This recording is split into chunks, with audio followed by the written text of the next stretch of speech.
What is going on, Bengals fans? Chris Daughtry back with you guys here live. The first non-watch party live of the season here. We are going to be talking about the NFL trade deadline. We are just 3 hours away from no more trades being able to happen here, but there was already one trade by the Cincinnati Bengals that we're going to talk about here to start off today's show, and then we're going to go do some housekeeping stuff, and then we'll come back and we'll talk about some of the absolute chaos that has gone on over the past couple of minutes. What is up, guys? Like I said, Chris Daughtry with you guys here. Got Billy Beebe behind the scenes for us today as well. Before we get into, everything else that's happening around the league right now, first things first, we want to get into the trade that happened this morning. As I was on my way to work, I figured, hey, I'm going to come into work early today and,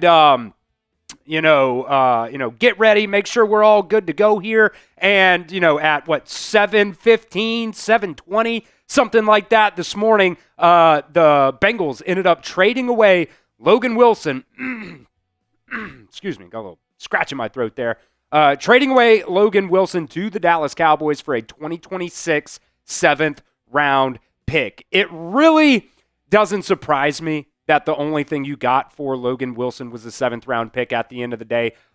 Considering right now there's just been a ton of, 6th round picks, 7th round pick trades that have happened so far, except for the couple that we'll talk about here that just went down here just a little bit ago. But, with the snap share going down for Logan Wilson the past couple of weeks here, and the injury right now, too, he's kind of dealing with that calf injury. Like I said, it just doesn't really surprise me that all you were able to get was a 7th round pick for Logan Wilson. Now, I will say this. I do think it's, it hurts the Bengals in terms of that leadership, that veteran leadership that they had in that linebacker room. You do still have Oren Burks, I guess, in there, but, Logan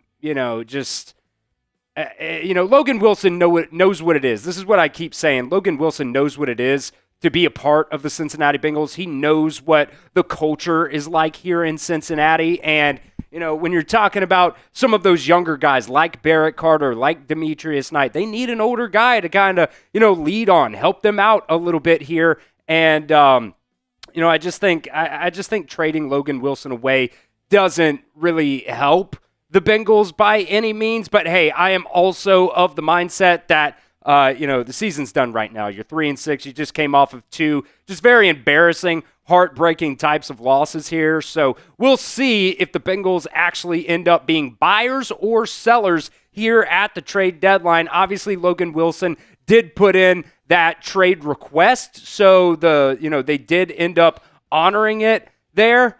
But, just because you trade Logan Wilson doesn't necessarily, mean that you're going to be a buyer or a seller necessarily. So I want to hear from you guys down inside the comment section. Grade the trade of Logan Wilson for a 2026 7th round pick. What is going on? I saw a bunch of hoo-days down in the chat while we were just kind of recapping the news here from this morning. Steve coming in all the way from Germany. How would you say hoo-day in like a German accent? Hoo-day! No, that's just not it at all. I'm sorry. I tried. I absolutely flopped. I absolutely failed on that. Just pretend that part didn't happen there. Mike Nintendo Master down inside the comments section as well. Dropping the Chat Sports host rankings today. Your boy in the top 5 there. You love to see that.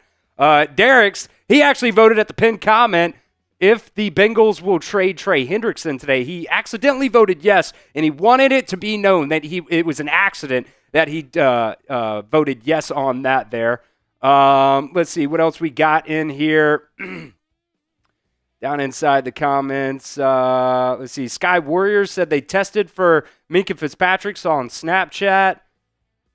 I would love a Minkah Fitzpatrick trade, but I just don't know what you would have to give up at the end of the day to get Minkah Fitzpatrick. It would probably be kind of a lot. I just don't know there. Let's see. Max dropping the hoo-day in there. Puzzled saying C grade. I'm kind of there as well. I kind of think it's a C. I don't think it hurts you. I don't think it helps you. It just kind of depends on what you want in terms of that veteran presence, I think, in that linebacker room. Ron is giving it an F. High is giving it an F. Ron also adding that if the linebackers we drafted in the second round of the fourth round are as bad as they are now, how bad will a seventh rounder be? Well, who's to know or who's to say if they're actually going to, use that seventh round pick, for a linebacker or anything like that? I mean, my God, a lot of times, your first round pick the past 2 years, they're busts right now. Maybe that's up in the air. But still, man, it's just not looked great. Ron saying any player in the seventh. Yeah, I mean, any player that you draft in the seventh round, they're never going to be a bust because they're a seventh round pick at the end of the day. But I get what you're saying there. And I do also think when you have Al Golden as your defensive coordinator, I know there's a lot of controversy right now around Al Golden, but he did help out, Jermaine Pratt and Logan Wilson during that Super Bowl run. So we'll see if they can, develop these guys like they did a couple of years ago. I will say, Chris, biggest takeaway for me today is value of players all over the place, in my opinion. I keep seeing trades happen. What one team got for that guy, I kind of have an idea in my head. Then I look at the trade and I'm like, geez, I mean, Sauce is a great player and his contract's shelled out and you're good there, but like 2 first-rounders? Yeah. That felt like a lot. Jakobi Meyers, a 4th and a 6th, I believe it was. I felt good about that. Our guy Marshall over at Giants said way too much. Too much! Logan Wilson, I thought would fetch a little more, like other swaps or other... Nope, straight up. Logan Wilson for a 7th. I mean, I think value is really tough to gauge right now, especially like NBA. I can usually guess like what guys are worth and what it's going to be. NFL's nuts. Yeah, NFL is absolutely crazy right now. I kind of thought you'd be able to get a 6th-round pick for him, but look, the Bengals, I guess, just wanted to do right by Logan Wilson and, send him to another team. He obviously wants to play, and he's going to be the starter in Dallas. So, I just kind of take it with a grain of salt. Good luck to Logan Wilson. I hope he has, a lot of success over there with the Dallas Cowboys. We'll come back here in just a second and continue chatting with you guys. But first, we want to give a shout out to the sponsor of today's show, guys. That is Prize Picks. This episode is brought to you by Prize Picks, and the hard-hitting football action is even better with Prize Picks.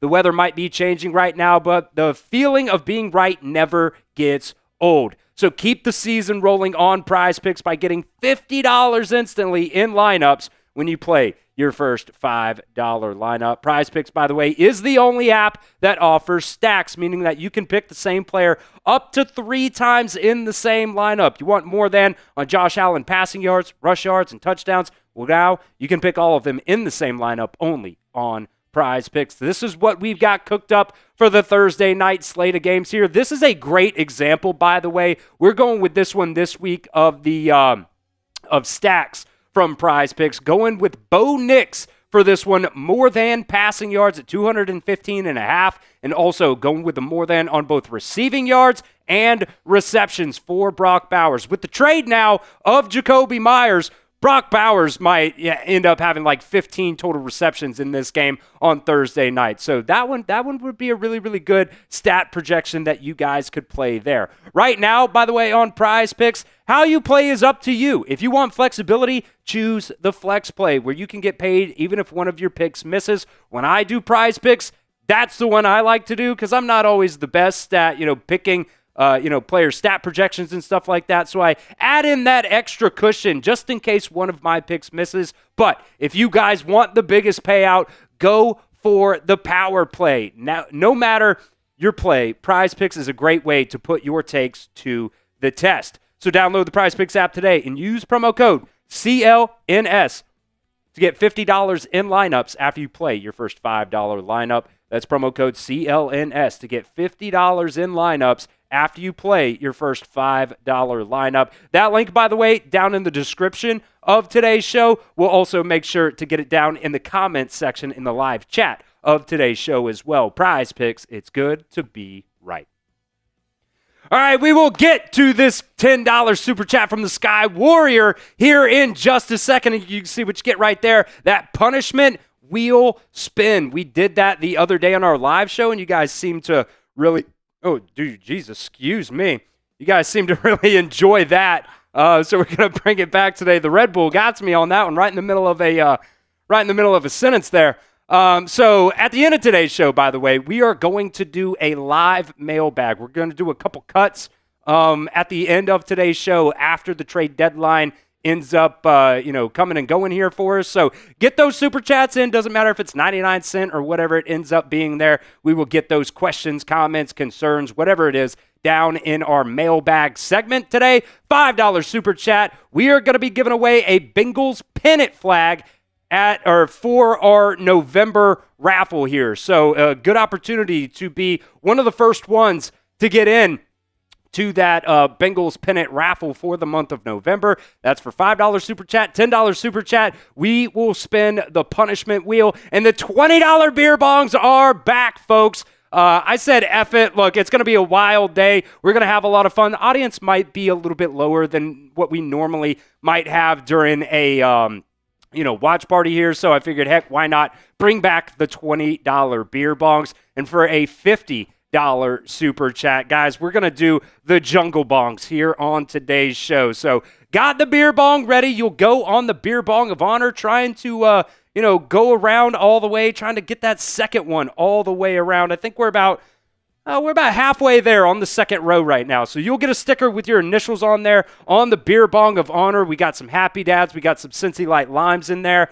And I'll also throw in a little shot on top of that as well. So we'll make that a jungle bong. And heck, maybe if we get enough of these, enough of the $50 super chats and the $20 super chats, I'll throw the hot sauce shots in there as well.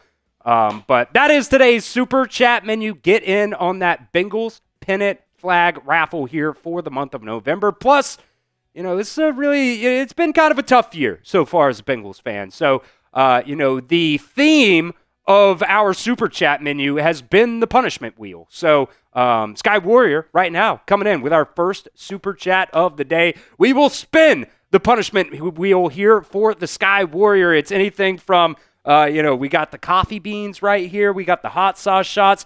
I've got the Texas Pete, but a lot of people were calling me, a sissy. Let's just say that for going with Texas Pete. They said that wasn't hot enough. So we also have the Frank's Red Hot, Extra Hot, Cayenne Pepper hot sauce. So, maybe I'll kind of mix in, go back and forth, do some of those there. But Sky Warrior, $10 super chat for that punishment wheel spin, saying, how can the Bengals win the Super Bowl next year? I know how. Draft Ohio State's entire defense. That's how you fix your defense. But seriously, how do they win the Super Bowl next year? I just, there's so many things wrong with this team. I don't know, outside of a crazy run, in some just really, really good development from some of these younger guys, whether it's Jordan Battle on the defensive side of the ball, whether it's Demetrius Knight, Barrett Carter, you need McKinley Jackson to be a guy that steps up to help you on the interior. You need Chris Jenkins Jr. to help you out on the interior as well. I think Dylan Fairchild's done a pretty okay job, considering where you drafted him along that offensive line. You definitely need to go out and draft another offensive tackle this year. And it's tough, right? Because, what do you do first? Do you fix the defense or do you fix the offensive line? Because Orlando Brown's been really bad this year, and he's going to be a free agent after this season. And if I'm not mistaken, I think Ted Karras is supposed to be a free agent after the season as well. So, Dalton Reisner, Lucas Patrick, all those guys are going to be free agents after this season. So how do you fix those, openings? How do you fix those spots that are going to end up happening there? It's going to be really tough. And especially if Duke Tobin and Zach Taylor are going to be the guys, drafting for you, it's tough, man. And, as much grief as we give to Zach Taylor and Duke Tobin, I've said it plenty of times here on the show, I don't think you can really develop talent or, scout talent. It's not totally all their fault because you only have 2 scouts. And, you look at other teams across the league, they have entire scouting departments, whether it's, anywhere from 12 to, I think the Eagles have 18 people in their scouting department or something like that. So good question there. Definitely above my pay grade. I think it's going to end up taking, multiple years in the draft, and you got to just be able to, develop talent at the end of the day. So, we'll see. We'll see. But Super Bowl next year, I don't know. That's a tough one there. All right, make sure you guys like today's show for me. What we're going to do here, I think we're going to take this down to 45 minutes or 2 hours and 45 minutes on the clock is what we'll do here. Can we get 50 likes? Every 50 likes in the next 2 minutes is going to be a shot. So we're already at 17 right now. Can we get up to 50 to start this party off with a shot? It's the NFL trade deadline 2025 party. Let's get it going, baby. Hit that like button. Whether you want the Bengals to be buyers, sellers, whatever it is here, if you want them to improve this team right now as it sits, or do you want them to, help you out, get some more draft picks, whether that's for, a Trey Hendrickson or somebody else out there on this team. Do you want more picks, whatever it is? Make sure you guys like today's show. If we get up to 50 likes, only need 20 more. Only need 20 more. I tell you what, turn this fan on real quick. It's getting a little toasty with this old hoodie that I got on right now, or pullover, whatever it is. We'll actually give it a 45, 2:45 on the clock, because I think I cut it a little short there. Let's see, is that a new post there from Shorts, Billy? About 30 minutes ago? Okay, yeah. Did you make that social? Okay, we'll do that in just a second. Let's see. Can we get 17 more likes here in the next 48 seconds, folks? Trying to start the party off here with a shot. I'm going to go ahead and pour it because I feel like we're going to get there. We just need 14 more likes. We got 110 people watching. We're going to be live for the next 2 hours, and really, it'll probably end up being 3 hours because we're going to do a mailbag and we're going to do kind of a wrap-up of the NFL trade deadline. All we need is 10 more likes, folks, here in the next 20 seconds. Can we get there? I already got the shot poured. We need 7 more likes in the next 13 seconds. We need 7 more people. Just need 4 more people to like the video. 4 more people, down to 5, 4, 3, 2, 1. Next update. What do we got? Can we get to 50? I'm going to give it to the next update. 51. Let's go, baby. That's what I'm talking about. Hooday. Nobody's beating the jungle, baby. Nobody's beating the jungle. That's for damn sure. Did we already spin the punishment wheel? No, we didn't. Let's do the punishment wheel first, and then we'll come back to Sky Warrior here in just a second, throwing in another $5 super chat. By the way, that $5 super chat getting him in on that Bengals pennant raffle. I haven't actually picked out the pennant yet, but I'm probably going to do that tomorrow is probably what I'll do because we got a lot of stuff that we got to get done today. So probably not going to be able to get to the store there in time. So let's go ahead and spin the punishment wheel here for the Sky Warrior 2. We got everything from shots, hot sauce shot. We got the coffee bean crunch. I believe, yes, there is even a $10 beer bong spinning around right there on the punishment wheel as well. So Billy, let's go ahead and spin this puppy. It's K1 Swim saying, we need to trade, bruh. I'm in that spot too, man. I'm in a seller's mindset. A beer bong to start us off. That is insane. All right, Billy. Could you go get me a Happy Dad, please, sir? You could put it on the top, and you could throw the Sky Warriors second super chat in there. It looks like we got another trade here, folks. Not for the Bengals, but it looks like from the Browns and the Bears. There goes the defensive end that you were just talking about there, Billy. The Bears are going to acquire, edge rusher, Joe, how do you pronounce his name? Tyron Shoyinka. Sharinka. It's absolutely butchered name, so I'm absolutely sorry about that.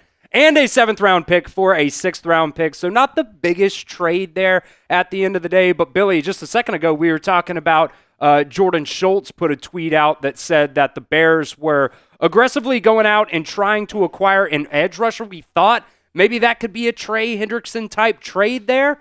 But obviously, nada.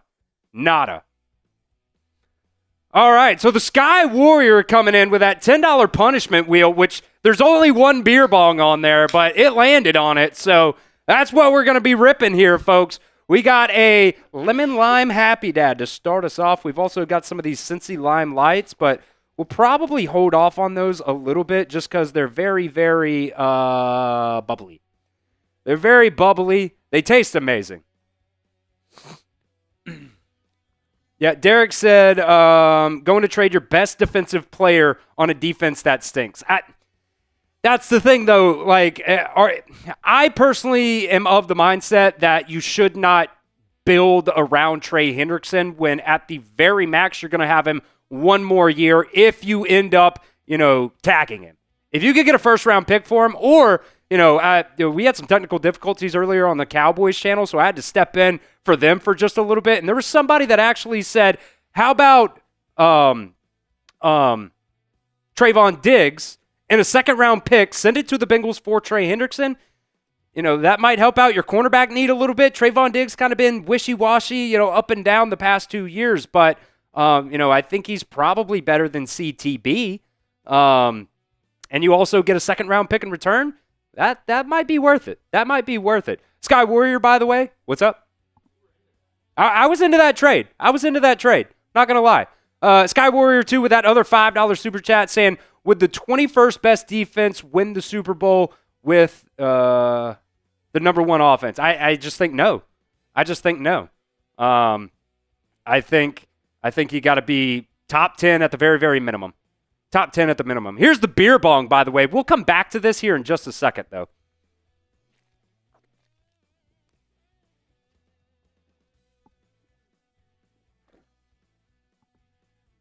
Sky Warrior.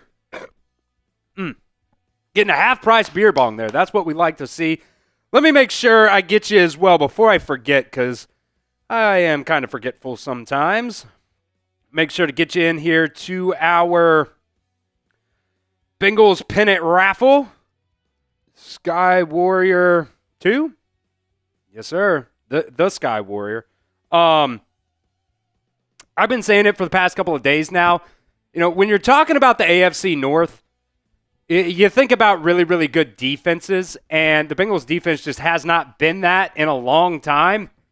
And, we as Bengals fans have been saying, can we just have a, top 15, top 20 defense? You just got to be mediocre, with Joe Burrow and with T. Higgins and with Jamar Chase. This offense flows. But you shouldn't just have to settle for that. You should not have to settle for that. When you're talking about the AFC North, you should have a top-notch defense. You think about the Steelers. You think about the Ravens. You think about the Browns. They have a shitty offense, but my God, their defense is really, really good, year after year.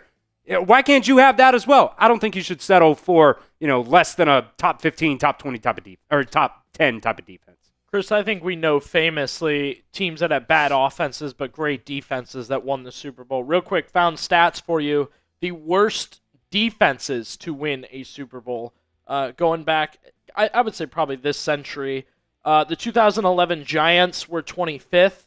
2006 Colts were 23rd. 2009 Saints were 20th. The 2007 Giants were 17th. And the Chiefs, as soon as 2 years ago, were 16th. So those are the 5 worst defenses to win a Super Bowl. So I guess technically the answer is yes. You can be in the 20s. You can. You better have Patrick Mahomes. You better have Patrick Mahomes, which, Joe Burrow, if he's healthy, can do it. But I still go back to that point. You should not be settling when you're talking about a, Cincinnati Bengals defense here. So appreciate those super chats there from the Sky Warrior, getting that punishment wheel spin and also getting that entry into our November raffle for that Bengals pennant there. There was also another comment that I wanted to get to here. We're really split right now. It's literally 50-50 on if people think the Bengals are going to trade Trey Hendrickson right now. Let's see. Maybe I just lost it. I don't know. There was a comment that I wanted to get there. Somebody said trade Mike Brown. I'm with you on that for a 7th round pick. Trade Mike Brown for a 7th round pick. Ron saying with the money spent on the offense, you absolutely have to develop defensive players in your draft picks. That's totally true. 1,000% totally agree with you on that there, Ron. Especially when you're talking about this team. Might have to go top right corner, 3 dots, make sure it's at 150 on the zoom. It's probably what it is. Yep, there you go. Yep, there you go. Yeah, I mean, it's 50-50 right now on trading Trey Hendrickson, man. Nolan just in there saying trade Trey Hendrickson as well. So we'll see if that ends up happening here. Billy, can we go to the social graphics about the Trey Hendrickson stuff? I think we have that in there. Oh, yeah. Just to, kind of refresh everybody's memory, and then we'll go and we'll talk about some of the trades that have happened already so far today. This one we've brought up on the show a couple of times. This one was from Diana Rossini yesterday, saying league sources say that the Bengals will still be asking for a first-round pick in any deal for Trey Hendrickson at this time. There was also another one there from the People's Insider, Ricky Scoops, a.k.a. Slick Rick, a.k.a. Pretty Ricky, has changed his name a couple of times. Got the dog with the NFL hat on there. Nobody knows who Pretty Ricky is, but the man seems to hit a lot of the times when it comes to, just being a NFL insider, it seems like here. Putting this tweet out very, very close to right after the Logan Wilson trade ended up going down, saying it sounds like the Colts are calling teams trying to land a corner for today's 4 p.m. trade deadline. The Colts are also called the Bengals regarding Trey Hendrickson and is a team worth watching if he is on the move. And when you're talking about the Colts, man, they have already made an absolutely insane trade already today, trading 2 first-round picks. There was also a player involved, if I can remember exactly who. AD. Trading AD Mitchell to the Jets and 2 first-round picks to get Sauce Gardner. That's absolutely insane, man. The Colts are absolutely trying to make a run at a Super Bowl this season, which is absolutely insane to say, considering they have Daniel Jones as their quarterback right now, and he has been absolutely going ballistic so far this year. Yeah, Wonka down there saying Adonai Mitchell, absolutely. 2 first-round picks and a player there for Sauce Gardner. Not necessarily something I thought. I didn't think he was necessarily going to be worth 2 first-round picks. But I think, by the way, that's the first trade that we've had so far. We have first-round picks involved, if I'm not mistaken. Yeah. So, we'll see if the Bengals can end up, getting more for Trey Hendrickson if they end up going down that route. So let me know, who won the trade here? Was it the Colts type C or was it the Jets type J? Down inside the comment section, random guy official said the Jets are dumb. The Jets are just bad, and it sucks that you lost to them the way that you did, especially. Let's see. Looks like Ben saying the Jets won that trade. Random guy saying the Colts won that trade. 50-50 right now on the results there. I always think about, you look at a trade like this. What will the Jets do with those first-round picks, right, that they got? And I always think of the Family Guy joke where it's like, you can have the boat or the mystery box. Yeah. And Peter Griffin's like, hold on, Lois. The mystery box could be a boat. And it's like, you get those 2 first-round picks. What do you want to do with them? Well, I hope we can draft someone as good as Sauce Gardner. It's like, you have Sauce Gardner. Yeah, you got Sauce at home. Keep him? Yeah. Do you trust yourself to use those first-round picks? That's a big argument. Some of you guys know I'm a Browns fan. That's a big argument when they make those trades, and they made one last year with the Travis Hunter situation. I don't trust Andrew Berry. So for Andrew Berry to be like, I'm going to trade this good player for picks, I say to myself, we're not good at drafting. So please don't trade that player who's established and good. And first, Sauce Gardner paid. His contract's done, which is always hard to do. Yeah, they paid him this offseason. And that's tough to do. We know how hard trade negotiations are. It's done. Why would you trade him for picks? Now you got to do all that over again. I will say, it's so funny. The Jets are always so bad, especially the past, I'll just say few seasons. They've been really, really bad.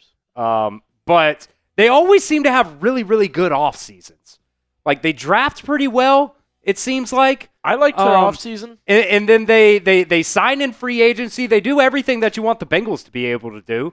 But the results on the field just do not happen. And maybe you could say that's a coaching issue for the Jets. I'm not sure there. But, when you're talking about some of these trades, from the Jets, we mentioned it in a video a couple of weeks ago there that, the Jets might be fire sailing right now, getting some of those guys out that might not necessarily be Aaron Glenn guys. And maybe Sauce Gardner is just not an Aaron Glenn type of guy. So still 50-50 right now on the results. Some people saying the Colts won the trade. Will saying the Colts won the trade. Wonka saying Jets won it for sure. Ron saying the Jets won it for sure. Sky Warrior says definitely the Colts there. Please no Brown slander in the chat. I can't handle it. I can't mentally. No, keep doing it, Derek's. Keep doing it. I can't handle it. This was the somebody said holy crap, CWT down in the chat, so I just wanted to make sure there wasn't anything else that kind of went crazy there. So what? Oh yeah. Yeah, there looks like they're still just talking about the Sauce Gardner trade right now. So Sean saying it's a win for both franchises. So B for both, I guess there. CWT saying Colts definitely won the trade. Let's see. Kata saying Trey is good, but it's time to trade him. It's kind of just what I've been saying. It's not that anybody wants to trade Trey Hendrickson. I want to make that absolutely clear. Nobody wants to trade the best player on the defense, on a defense that is absolutely garbage, but he is, about to turn 31 now in December, I believe it is. And you just don't have a ton of control on him because you didn't want to, shell out the guaranteed type of money for Trey Hendrickson. And if you're going to, retool this defense, I just don't think you can do it around Trey Hendrickson. I think you got to go younger and hopes either some of those younger guys develop or maybe, you end up going out in the draft and end up, picking some more, really, really good players that can help you out there. But that is the biggest question mark with this Bengals front office is, do you trust them in terms of, being able to draft talent? That just hasn't been something that they've been really able to consistently hit on past couple of years there. Let's go to that, by the way, Billy. I just want to there were some names in there on this Jets team that, possible trade targets here. This is what Jordan Schultz said, what was it, like a couple of weeks ago? Actually, I think this came out the Saturday or the Friday right before the Bengals played the Jets that week, saying one source told me that there's an element of trying to figure out who are Aaron Glenn's guys and who aren't. That's what we were talking about. Maybe Sauce Gardner was possibly one of those guys who weren't one of those Aaron Glenn guys. Remember when Detroit suddenly traded Hockenson? A building block from the last regime is not going to be a guaranteed building block in this one. Teams are keeping an eye on the Jets ahead of the NFL trade deadline. Names being mentioned include Breece Hall, Quincy Williams, Jermaine Johnson, Will McDonald, Michael Carter, who was already traded, by the way, and Alan Lazard, among others as well, sources say. So that might have ended up being, just kind of one of those situations there where, Sauce Gardner wasn't necessarily a Aaron Glenn type of guy. I see somebody down in the chat also saying, how good is Mazi Smith? Would Hendrickson for Mazi be good for both of us? Absolutely not. Mazi Smith, I think he's been in the league for 3 years now. First 2 years, he played 17 games. And last year, he was starting to come along a little bit. But this year, I think he's only played in 5 games. He's been a healthy scratch. He's pretty much, McKinley Jackson. Pretty much McKinley Jackson for you. So you've already got Mazi Smith at home. And, dude, if you did a straight-up trade for Mazi Smith for Trey Hendrickson, I'd probably jump. So don't want that to happen there. This, by the way, is part of the Super Chat menu today. $5 Super Chat will get you guys into our raffle for the month of November for that Bengals pennant that we'll have here. $10 Super Chat. We will spin the punishment wheel. By the way, any Super Chat, no matter how big or how small, we'll be doing a mailbag at the end of today's show. So get those Super Chats in, and we'll throw those in on the mailbag. You know, it could be 99 cents, whatever it is. Get those questions in for that mailbag today. $20. We are bringing back the $20 beer bongs here, which the Sky Warrior already got one at half price because there is one beer bong, by the way, included on that punishment wheel spin, which it ended up landing on. So we've already done one more beer bong today. And we've also going to be doing the Jungle Bong for a $50 Super Chat. I think, Billy, what I've decided, we'll do the beer bong, and I'll just top it off with a little bit of Texas Pete. We'll get wild. Wild in the jungle. Wild in the jungle. So you can see the Super Chat menu right there. Get your comments, questions, concerns, whatever it is. Trade ideas, whatever it is, down inside the comment section when you send those Super Chats in. I saw somebody, Jackson, saying, please read this and tell me what you think. Chuba Hubbard to the Bengals, and Panthers get Mike Hilton in the third, and a third rounder probably is what you meant there. I'd probably say no on that one too. I think Mike Hilton's been playing all right for you.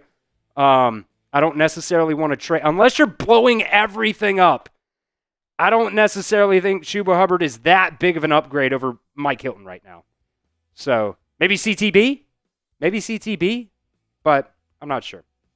Where are you guys watching from? Let us know. Are you watching from work? If so, where is work for you guys? We're hanging out right here, downtown Cincinnati, Ohio. About, what do you say, man? Half a mile or so from the stadium here? Let's see. Somebody said a second and Miles Murphy for Minkah and Chubb. That's probably not enough to get Minkah. And Bradley Chubb. No, probably not there. Let's see. Cliff wants to go after Kayvon Thibodeau. I mean, you're still probably going to have to give up, at the very, very minimum, second or a third. Let's see. You got Scotland in the chat. Love to see it. I saw Ironton, Ohio, Portsmouth, Kentucky, Phoenix, and Houday from Phoenix. Got South Africa. Man, we got Houday worldwide, baby. Houday worldwide. Indianapolis down in the chat. Taylor Mill, Kentucky. Burlington, North Carolina. Is that like the home of Burlington? The store? The coat factory? I don't know. Got Youngstown, Ohio in the chat. Got Kill Tony's own right there. That's where he's from, Youngstown. Yep. He went to Ohio State. Yeah, Tony Hinchcliffe. Yes, sir. Ohio guy. Let's see. Is that pronounced Goshen, Ohio, Billy? Goshen? Billy is the native of Ohio here, so I lean on him sometimes for how to pronounce some names here. One or the other there from Robert Howard. We got Josh from Harrison, Ohio, Florida in the chat. Germany.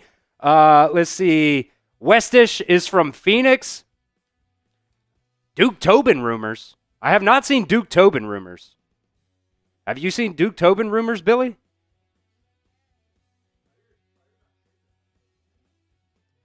Yeah, fired on trade deadline day would be absolutely crazy. Oh, wow. This is from Cincy Jungle. Duke Tobin could be fired by the Bengals as early as the bye week. Is this just, let's see, Mike Florio said the front office is constantly evaluating everybody, players who will be back, blah, blah, blah, blah, blah. There's this bubble now that Duke Tobin, the de facto GM, is going to be out. We'll see. Maybe during the bye week, maybe sooner. Heads are going to roll in Cincinnati. It's unacceptable because he's largely unprecedented how bad the Bengals defense is. It sounds honestly like a lot of, Duke Tobin probably should be fired type of comment there, honestly. Not necessarily, and maybe there's some credence to it, but it doesn't really seem like there's a ton of credence there to that. We got Lynchburg, Ohio in the chat, Columbus, Oregon. Kind of ridiculous to fire Duke Tobin now because, and I can't say exactly how it all went down, but they made a trade today. So, you let him make a trade and then you're going to fire him. I was thinking about that, too. I've seen crazier. We've seen baseball, basketball, football. They've let GMs give out major deals, make major trades, and then fired them a week later. But and also Florio is more. I have noted he's a bad predictor.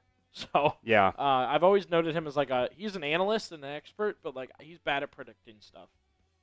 Yeah, I was thinking about that too. Normally you would fire a coach or a GM on your bye week. Well, it's the bye week for the Bengals, but it is also the trade deadline. So it made me wonder the same exact thing Billy just brought up there. Would you let him make trades and then fire him? I just don't know. So we'll see. Let's see. TB said bring in the practice squad. Robert said they will not get rid of Tobin or Taylor even after the season. That's kind of where I'm sitting right now. I don't really know what Duke Tobin's contract looks like right now, but Zach Taylor has another year at least on his contract, and does the ownership really want to win that bad? I just don't know. It seems like those are both guys who are is it mean to say yes men? Is it mean to say yes men? If you're doing what the ownership wants you to do, and if they don't really care what the results are, it seems that way. It seems like that. So, I've seen today, Chris, a lot of comments about get more picks, trade so-and-so for picks, get this person for picks. You have hit hard lately. They're bad at drafting. So, and I've seen this on different NFL teams. I've seen it for the Browns. I've seen it for a couple other teams. Go get players.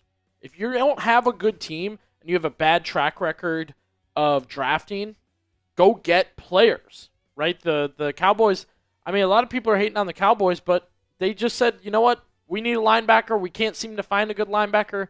Let's trade a pick for a guy we know can play, I guess, and Logan Wilson. We can debate how well he can play, but I've seen a couple of people today comment trade Trey for as many picks as possible. Trade so-and-so for as many picks as possible. Do you trust Duke Tobin to then turn around and draft? And you've hit many times. I can get that graphic up here in a second. They've been terrible with their picks. Yeah. There's just been way too many picks since 2019 that have been misses, unfortunately. I saw Fortune's in there saying go get Kalen DeBoer from Alabama as the head coach. He just said that to make me mad. He knows I'm the Alabama guy here.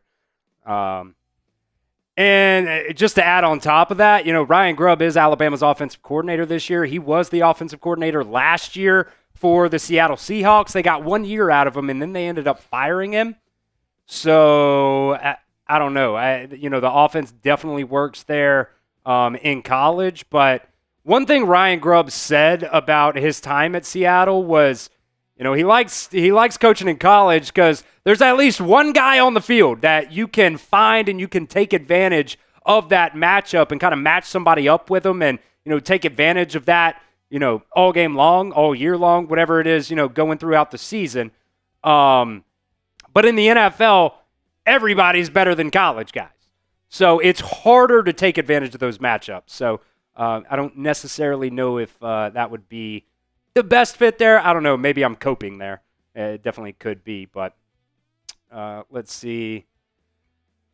B. Murr said that's why you need 15 picks and not 7. That's another thing that I've been hitting on as well. If you trade guys to go get picks, you need more than the bare minimum. And it seems like the Bengals always have the bare minimum because they don't really trade the draft pick compensation game because they don't go out and sign really anybody in free agency. And they don't end up getting a lot of comp picks usually, and it's not like comp picks are you're not getting first, second, third round comp picks, but you have to be able to have more picks because if you're gonna miss, because if you only have 2 people in the scouting department, you're definitely going to miss on picks. The more picks you have, the more opportunity you have to actually hit on some of those picks as well. So having the bare minimum definitely does not help you there. Jack saying Joe Burrow is leaving. I don't know about that. My man's paid. So, let's see. Billy Bob saying Shamar is an example of the tangibles and athletic ability not mattering. Exactly. You had Malachi Starks right there, right for the taking, and you end up going. Did you guys see? I'm sure you have on social media. There's a video out there of social media of Shamar Stewart this past weekend. He was going up against, I believe it was the right tackle. Dude, got absolutely blown the F up. Got blown up, dude. There was another play where he got blown up by a receiver. There was a receiver kind of in there like an inline tight end, just absolutely blows him up. How do you let that happen? From a guy that's supposed to be a first-round draft pick. Mauled. Yeah, he got bullied. Cliff wants to fire Al Golden and go get Matt Patricia from Ohio State. I think he'd be an upgrade. But I don't know, man. I don't know. So Derek said, trade Joe Burrow. What are you smoking? Hey, I'm with you. I don't want to trade Joe Burrow. I do not want to trade Joe Burrow. Yeah, we need good players, not just what ifs. The last 2 years, you've drafted in the first round two project guys. You drafted 2 project guys in the first round the past 2 years, thinking you're going to be able to develop them, and you just flat out can't. So I'm not there yet on Amarius Mims. I still think there's some good stuff that can be done there, but we'll see. I don't know. Billy, let's run through some of the trades that have already happened today. You can keep that sub up there, but throw the trades up there on the top. We'll start off with the Logan Wilson trade and just go through some of these that have already happened so far today. The first one, as we were driving into the office today at around 7:30 this morning, the Cowboys ended up trading a 2026 7th-round pick for Logan Wilson. We've talked about that. We put the short out this morning. We put the instant reaction video out for that trade. So if you guys want to go check that instant reaction video out, you can on that one. I think it's kind of a win-win there. The Logan Wilson actually goes to a team that he can be a starter for, and the Bengals get a draft pick in return. There's also the argument that maybe, you're also hurting yourself in that linebacker room because, you're missing out on some veteran leadership there. Jakobi Meyers also was traded to the Jacksonville Jaguars for a 2026 4th-round pick and a 2026 6th-round pick. We were talking about that. There's been some kind of wishy-washy back and forth. Was it worth it? Was it too much? I think Jakobi Meyers is a really, really good player, and adding him to that Jags team that just kind of seems like they're a player or 2 away from being a really, really good football team. I kind of think that's a good pickup there, for the Jags. And then right before we ended up going live today, Sauce Gardner ends up getting traded to the Indianapolis Colts. My God, the Indianapolis Colts are trying to make some waves here to go to the Super Bowl, adding to their defense one of the best corners in the National Football League for 2 first-round picks and Adonai Mitchell. I kind of thought 2 first-round picks is a lot for Sauce Gardner, especially Sauce Gardner being the only trade so far this year where you've seen first-round picks involved. Do you think Sauce Gardner is a better player, a more impactful player than a guy like Trey Hendrickson, and nobody wants to give up a first-round pick for Trey Hendrickson? So that's another thing. That's a question mark there. No teams. Trey Hendrickson has requested trades back. Seems like 2 years in a row now, and nobody's been willing to give up a first-round pick for him. But then you see the Colts right there, taking a big old home run swing to go get Sauce Gardner, 2 first-round picks for him, plus Adonai Mitchell. And then Rashid Shaheed, big play machine for the Saints now, going to the Seattle Seahawks for a 4th-round pick and a 5th-round pick there. I know our guy Trace Gerard was probably, I can only guess, was pretty mad about that one. Big Rashid Shaheed fan there. That's probably the right, type of value for a guy like Rashid Shaheed. Jesus, I just can never say his name right. But Seattle, another team that has been making waves so far this year. They've upgraded their team, and they looked, pretty solid so far this year, helping out their wide receiver room there. And then the guy's last name that I cannot pronounce here, Joe Shoyinka. Joe Shoyinka going to the Bears for a 6th-round pick for him. Don't quite have the year there for him. I think there was also like a conditional pick on that, if I'm not mistaken. Oh, wow. Jordan Schultz just now tweeted out a GIF of Shark Tank saying, wait, there's more. So another trade is about to come down the wire here in just a minute. Another trade is about to come down the wire here in just a minute. And if you're, well, what's the guy's name? Used to be the owner of the Mavericks? Cuban. Mark Cuban.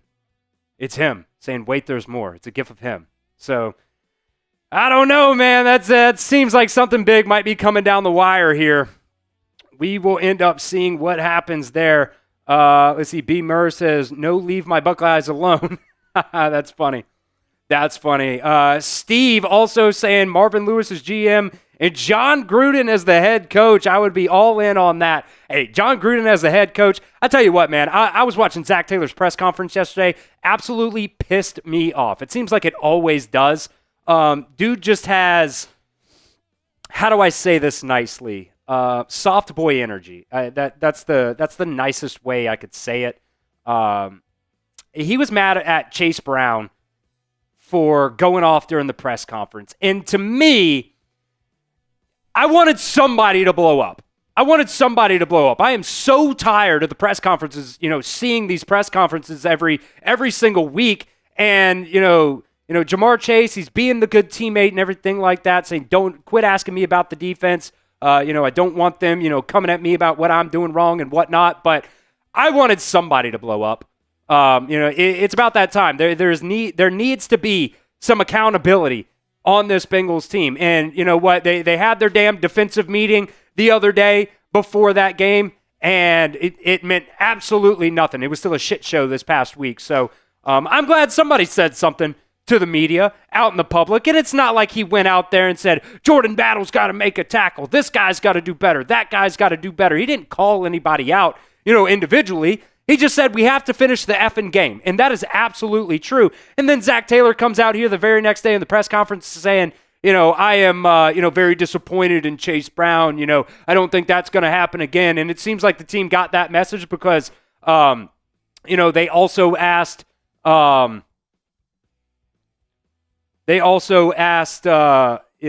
Zach Taylor what he said to the team on Monday and if the tone has changed, and he said, you're going to have to ask the team. And then they go out there and they ask Jordan Battle, and he said no comment. So it just doesn't seem like anybody has any type of accountability on this team. Brian down there in the comments section, he said, if I hear Zach Taylor say we just need someone to step up one more time, he's going to lose it. I've been saying we need somebody to step up, and we just got to find a way. He loves that one. He loves that phrase. We just got to find a way.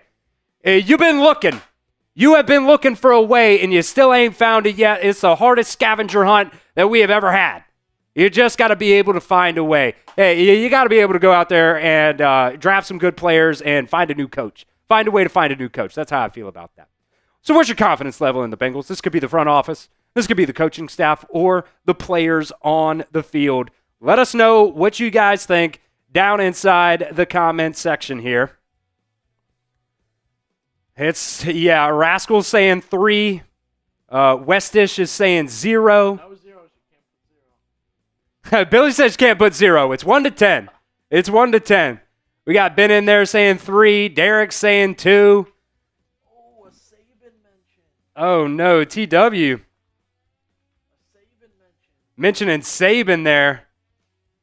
It's kind of the same mindset why I would love to have, John Gruden. I saw a video of John Gruden. I don't know what it was. It was some type of boys golf outing type of thing. Did you see that video the other day, Billy? Oh, I did. Yeah. He was like cussing out the boys for being for not hitting their birdies and stuff like that, not sinking their putts. If you're coming with that type of mindset to a boys golf outing, man, just imagine what he'll do for this team. I just want somebody that can challenge this team because I don't think Zach Taylor can. So you mentioned Gruden. I think a lot of people mention tougher guys like that. My thing is, especially as a fan of teams, when you got a guy for so many years, I just feel like you want the opposite, right? So Zach Taylor, schemer, offensive-minded coach. I put schemer in quotes because I don't think he is actually. I think he's bad at scheming plays and getting play calls in. But definitely slow at getting play calls in. That's for damn sure. You want to go the opposite direction.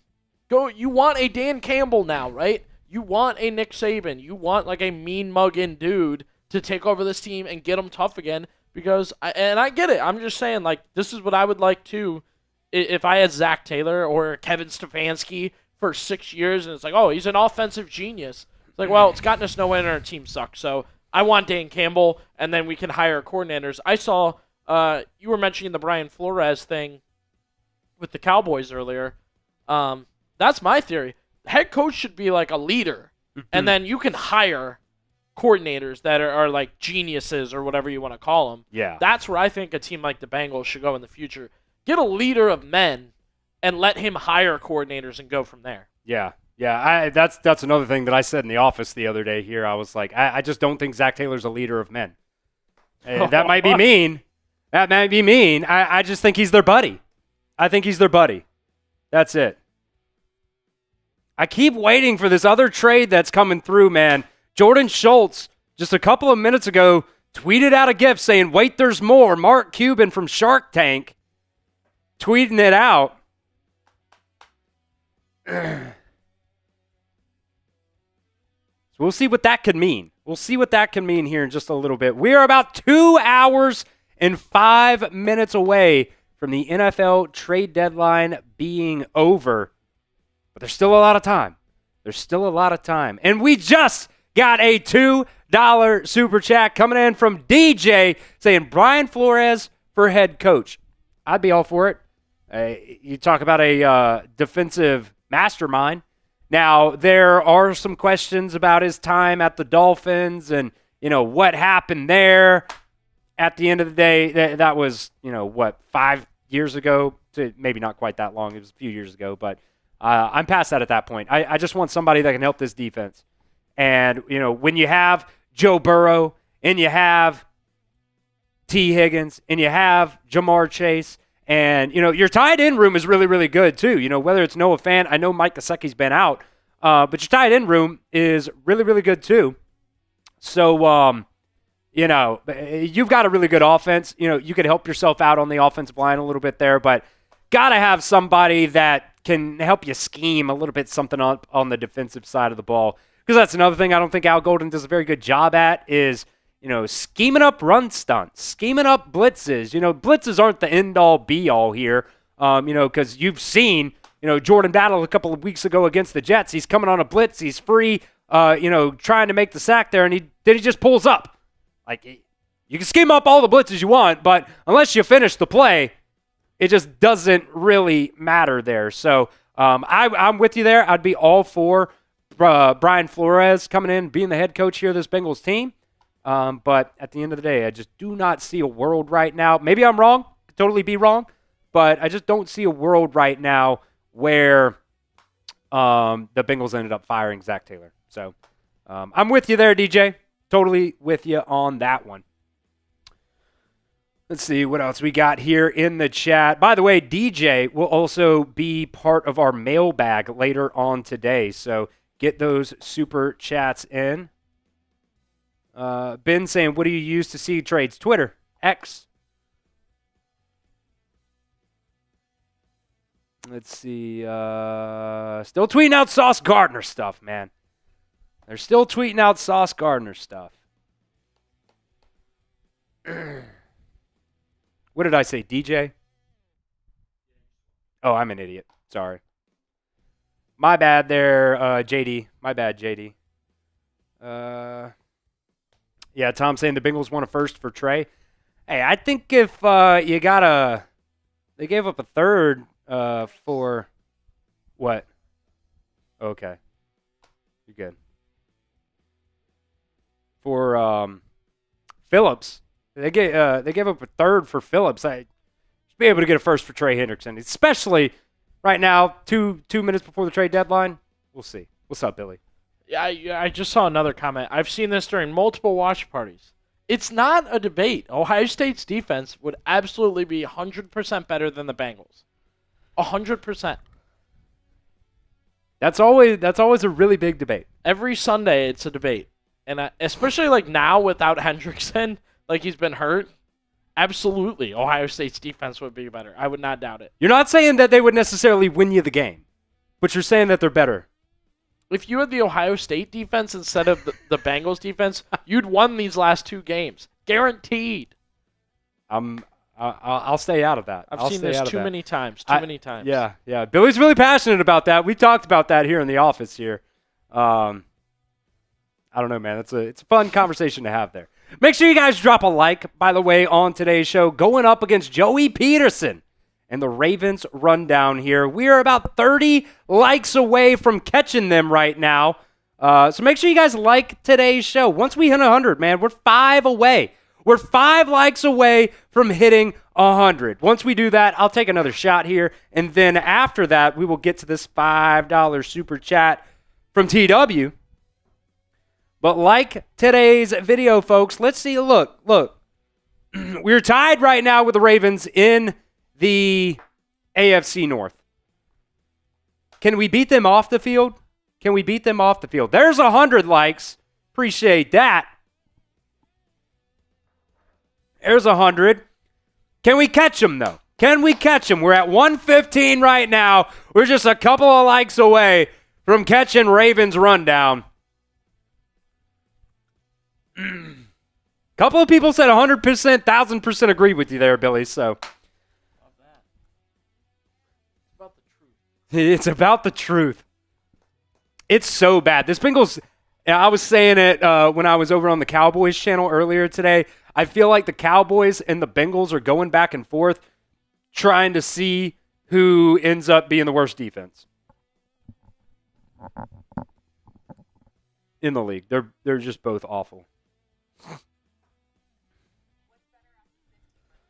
Can we get there? Are we updated on Ravens rundown numbers, Billy? Okay, Billy's checking the Ravens rundown numbers because we are tied, actually, with that 123 number. We might have passed him with 125. We might have passed him there.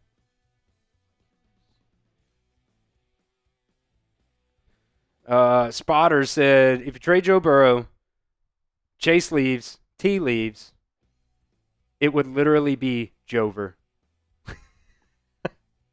Yeah. And that's the thing that I'm nervous about, too, is if you don't fix this damn defense, it's going to get to a point where guys on the offensive side of the ball are going to get so freaking tired of losing football games. Might not be this year, but it will come eventually where they're going to start requesting trades. Oh, they just showed that 68-yard field goal. Yeah, somebody mentioned it earlier in the chat. Wanted to bring this up, too. That 54-yard short kick from Evan McPherson, they used the wrong football. I don't know how the hell that happens. They used another blockbuster trade. Quinnen Williams is going to be traded from the New York Jets to the Dallas Cowboys. Quinnen Williams to the Dallas Cowboys. The Cowboys got something cooking today. They're trying to help their defense. Tom's going crazy. Pass rating. I wonder what they gave up for him. Yeah, Jerry.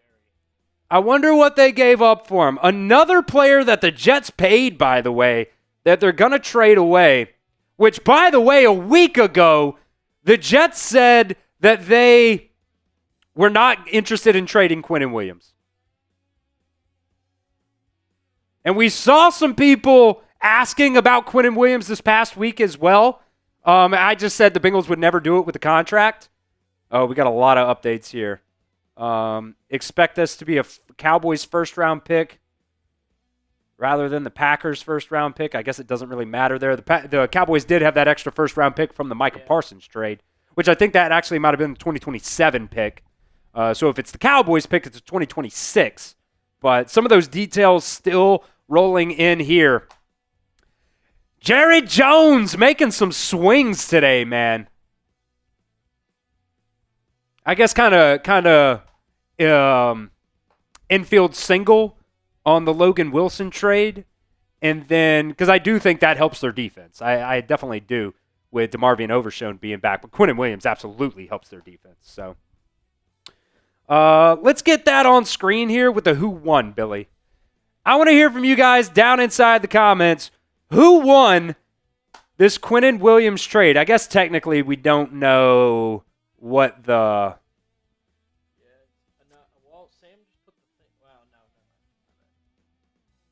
Sounds like it's going to be a first-round pick, though. Sounds like it's going to be a first-round pick for Quinnen Williams. Let's see. Jack saying the Cowboys won the trade. Nurk saying the Jets won the trade. TW saying the Jets won the trade. We don't quite have all the details quite yet. Deal is done. Paperwork is being handled right now. Wild day, says Ian Rappaport. They've agreed on the parameters. We'll see what that ends up being there. But that is an absolutely wild trade there. The Cowboys think they're good enough if they just have a couple more pieces. And I'm sure that's going to make Tom very, very happy. Could you imagine if they gave up another?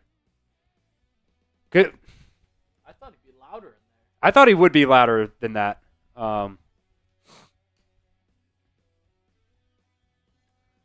Let's see. Tom Jones saying, need the details. I agree with you. It sounds like it's just going to be a first-round pick for Quinnen Williams, but we don't know exactly what year. I would assume it's going to be 2026. Derek said worse than Trey. Different positions. He's better than any DT you have right now. And I do like BJ Hill. TJ Slayton's okay. But Quinnen Williams is by far a better DT than anybody you've got on the team right now. Let's see. Cowboys won the trade, at least in the short term. Yeah, we'll see if it actually pays off for them. I think it helps their run defense, that's for damn sure. Something that you would absolutely love to have. Derek saying both. Both teams won the trade. In exchange for a 2026 first round pick. So it's a first round pick going to the Jets. So my God, the Jets now have traded for 3 first round picks today. The Bengals don't necessarily have they do have players that you could do that for, but nobody wants to give up T, Jamar, Joe, obviously, to be able to do that.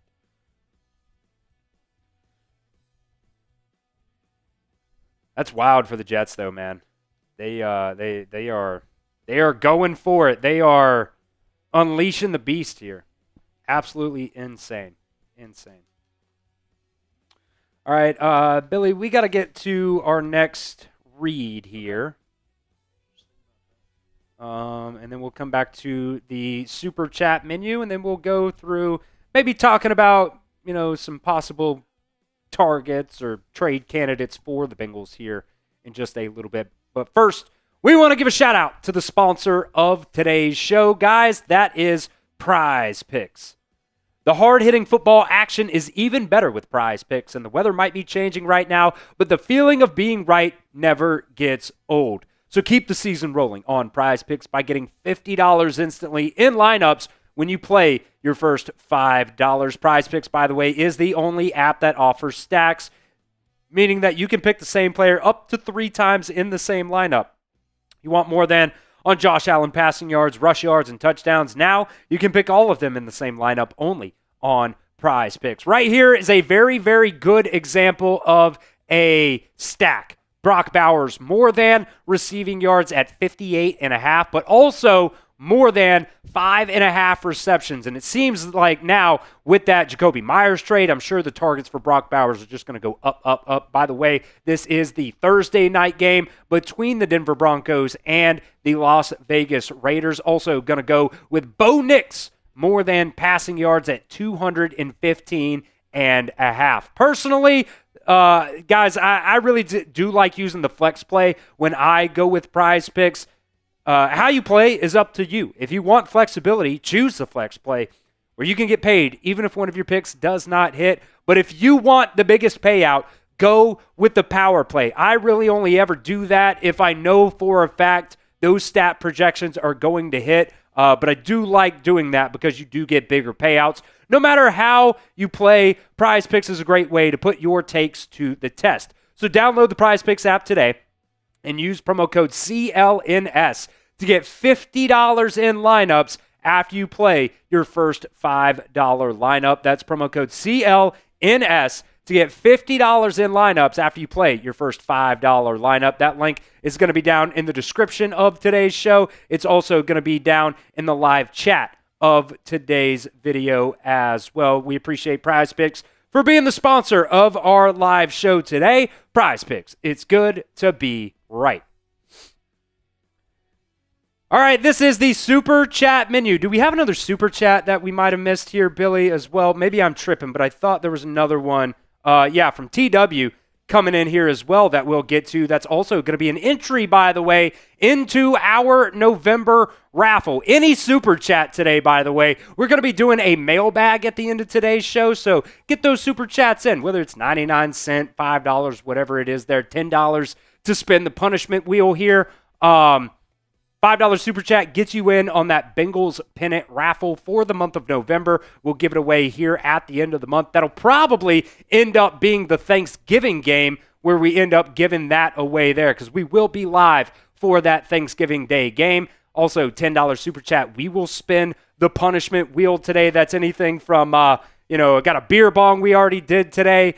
Sky Warrior got a beer bong half price because he got that punishment wheel there. Also got some hot sauce shots on there. Some people during our watch party the other day were talking a lot of crap about Texas Pete. So we also do have the Frank's Red Hot Extra Hot cayenne pepper hot sauce that we could take some shots of there as well. We got the spicy bean boozled. We got the coffee bean crunch. We got a lot of different things, shots here as well. So a lot of different things that, could end up landing on there for that punishment wheel. $20 super chat is going to be a shot, and a $20 super chat, by the way, is a beer bong. The $20 super chat beer bongs are back. Past couple of weeks, we kind of raised that up to 50, bringing it back now down to only $20 on the super chat side there for a beer bong, and then $50 super chat. I'm going to do a beer bong, but we're going to call it a jungle bong, and we're going to put in a little bit of hot sauce in there as well. I do want to mention this before we get to that TW super chat. You keep it up there, Billy. I think there was actually some more details for that Quinnen Williams trade. It just updated there. So that's right? Yeah. So the Jets are going to get a 2026 second-round pick. More details coming in.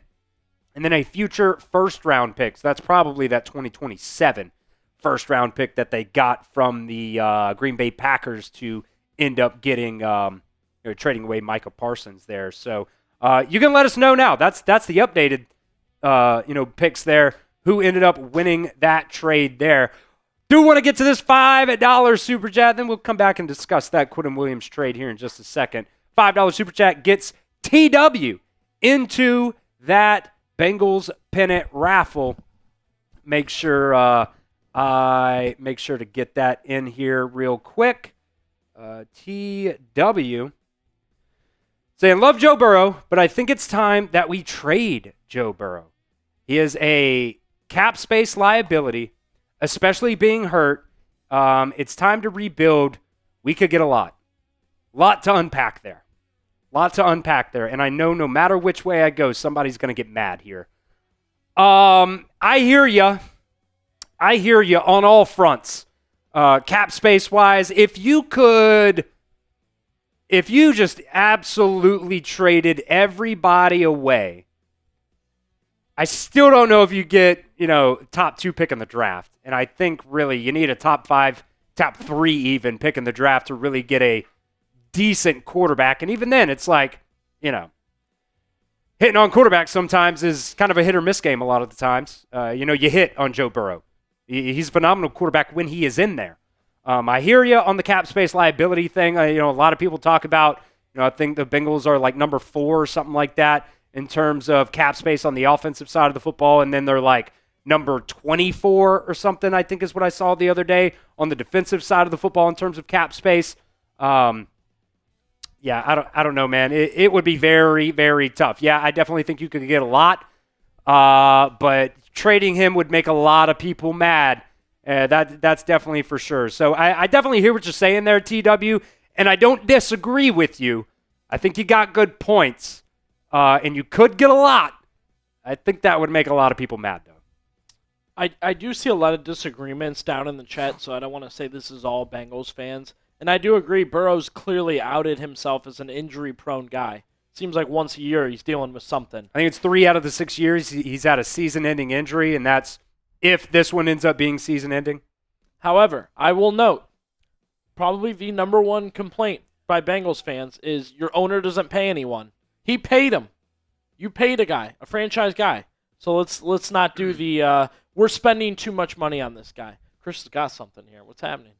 Mazi Smith also involved in that trade. In the Jets deal? In the Jets deal. Ooh. The Cowboys are swinging for the fences to get Quinnen Williams. Now, Mazi Smith hadn't been good, but it definitely sweetens the pot there. Last point on Burrow. I see a lot of age things. He's 29. Matt Stafford's in the MVP race at 37. Now, I know that's an injury and health thing, but I will just say age with quarterbacks is a little... A 29-year-old quarterback is not like...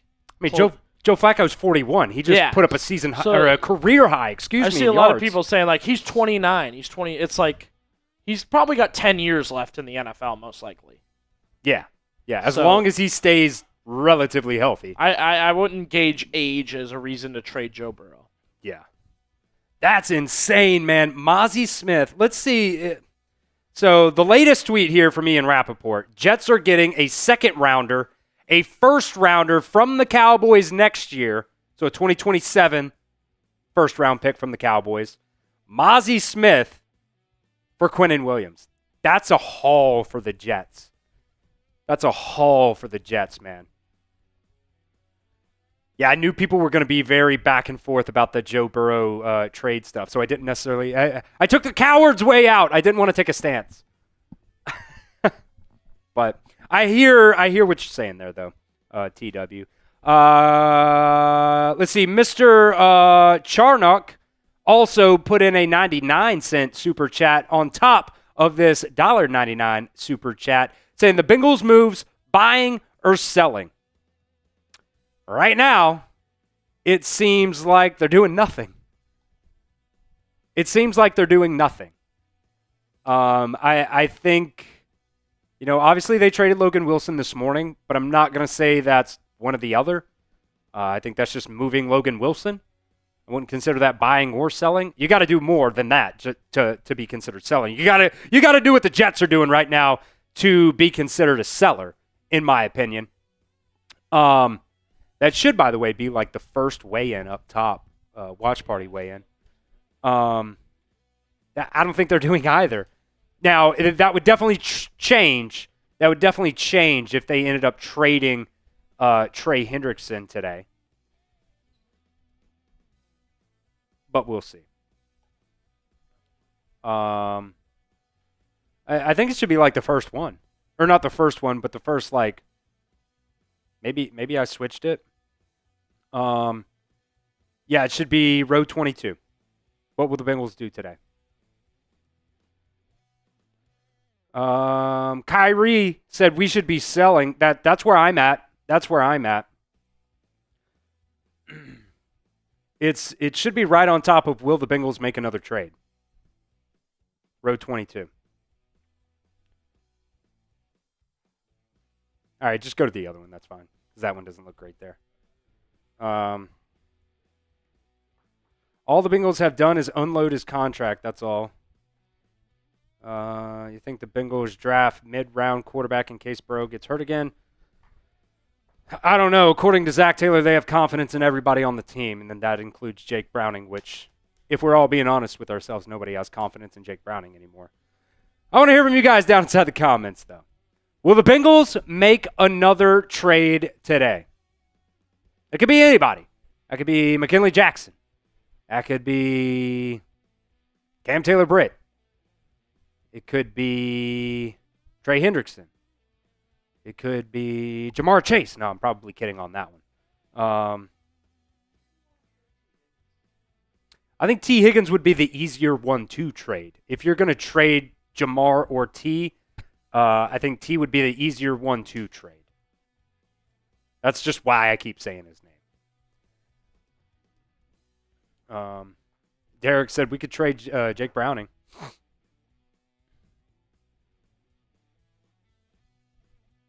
Tom saying I do not think anything will happen with Zach.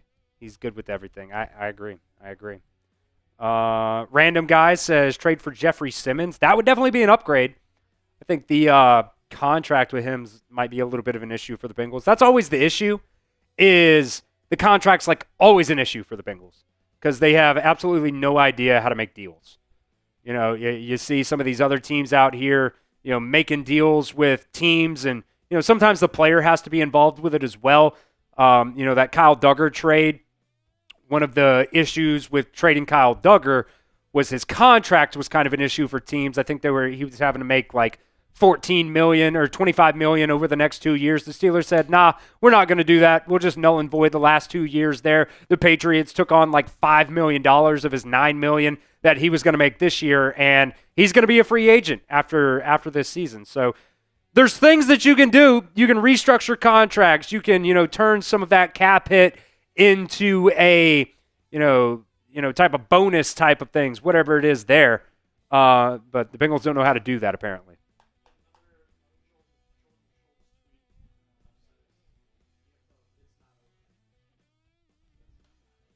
You said, okay, another Jordan Schultz tweet.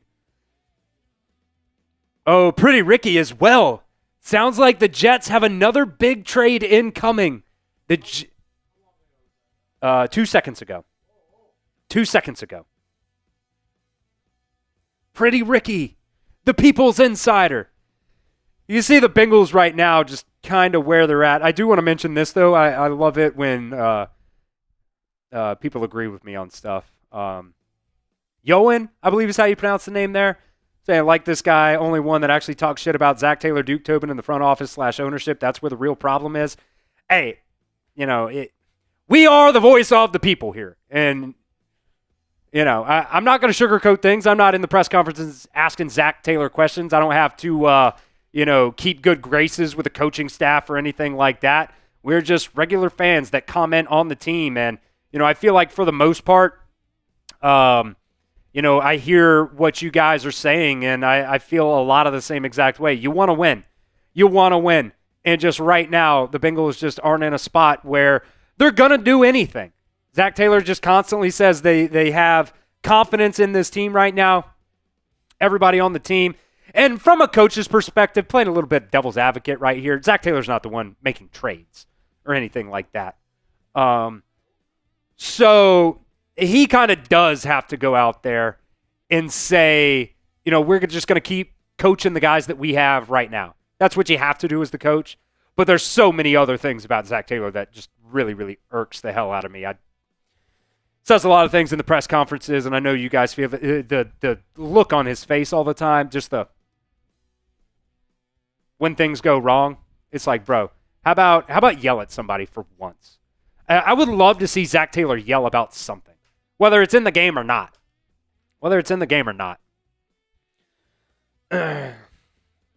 Let's see. What else we got down here? JC saying we suck. We suck. Random guys. Zac Taylor should be unemployed.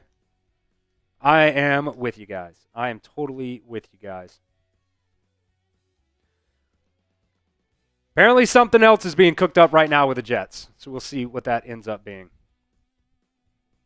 Got another $2 super chat coming in here as well from Ethan that we want to get to here. Ethan, going to be another feature on our mailbag later on today. William Snipe saying he's really not a true coach, which is another thing that we've talked about that's absolutely crazy, is the fact that you went and hired a guy that has never called plays before, former quarterbacks coach that has never called plays, and you expect him to be great. And he's still riding on that Super Bowl that you made it to. He talked about that in the press conference yesterday. He's like, he was asked about, are you giving up hope or anything like that? And he was like, nah, we've been through this before, yada, yada, yada. Back in 2020, yada, yada, yada. Everybody wanted me fired then. And in 2021, we ended up making the Super Bowl. But you lost. We're not in the business of losing. Nobody wants to be a loser. Just riding the coattails from a team 5 years ago. It's so annoying. That was the last one there from Mr. Charnock.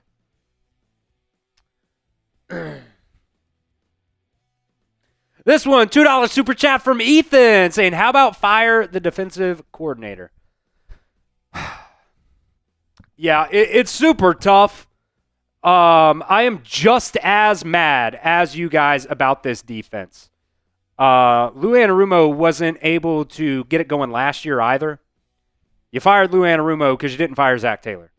Something had to be done, and if you're not going to fire Zac Taylor, well, you got to fire the DC. So I get that at the time.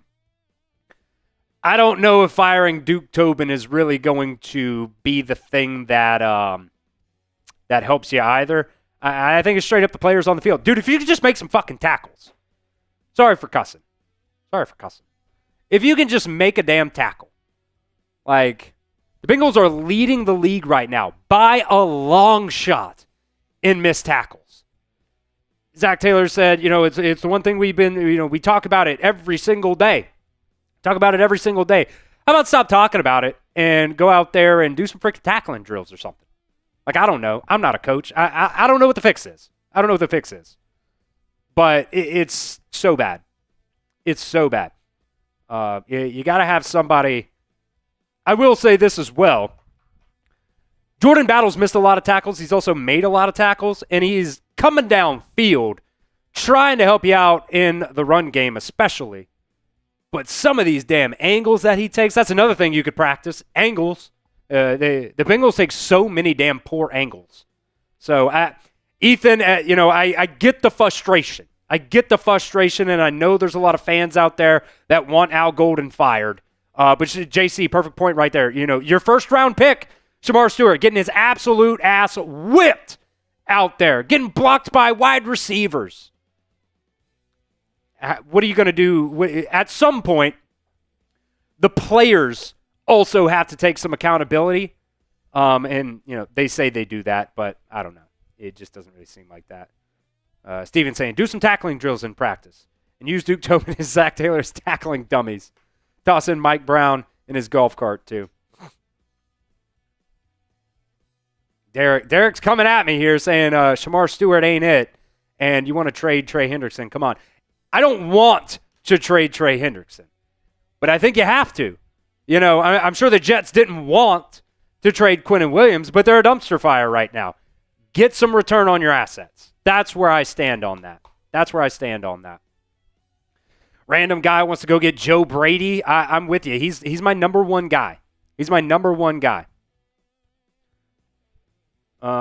no point in keeping Trey. The season is over. This one coming in from DeMarcus Cousins. Oh, okay. I guess there's another Chris in the comment section that he was talking to there. Gotcha. Or just another person in the comments. Where was I at there? DeMarcus Cousins saying there's no point in keeping Trey Hendrickson. Season is over. Trey's probably going to walk after the season. Might as well get something out of him. Yeah. Either he's going to walk or you could technically tag him. You could tag him and trade him. There's some things that could be done there where you get an extra year with Trey Hendrickson. But I think if you're going to revamp, I keep saying this, if you're going to revamp, retool, rebuild this defense, you got to move off of him. And it's not because you want to. It's because it's probably just the smartest thing to do. But I don't know. I'm not a GM. Who knows? Got another $5 super chat coming in here from Dark Fire saying we need a coach that attacks the players because what I've seen in this defense does not have accountability, and we need accountability. Been preaching that, man. I just want him to have some fire. I keep you guys know I'm an Alabama guy here too. Nick Saban retires. They end up hiring Kalen DeBoer. The first year under Kalen DeBoer, everybody was saying this guy's too soft. He doesn't get fired up enough. And this year, he's kind of changed that mentality. You know, he's yelling and screaming. He's getting fired up. He's doing a lot of things that, Alabama fans want to see. But now we're, 7 years now into Zach Taylor, and the guy has the same dumbass look on his face every single time the Bengals lose a football game. Every single time. So I agree with you, man. I just want somebody that shows a little bit of fire. I want somebody to get called out, to the public,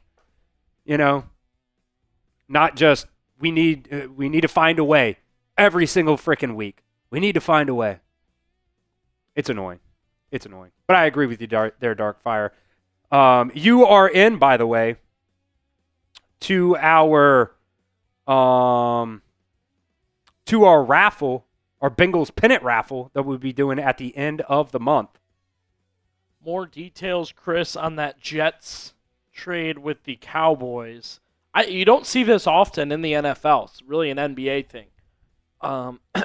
Jets negotiate to get the higher of the Cowboys 2 first-round picks in 2027. So if the Cowboys are good next year, they'll get the Packers pick. If the Packers are good, or reversed. If the Cowboys are good, they'll get the Packers pick. If the Packers are good, they'll get the Cowboys pick next year. That's like an NBA thing. That's like a swap thing. So that's interesting.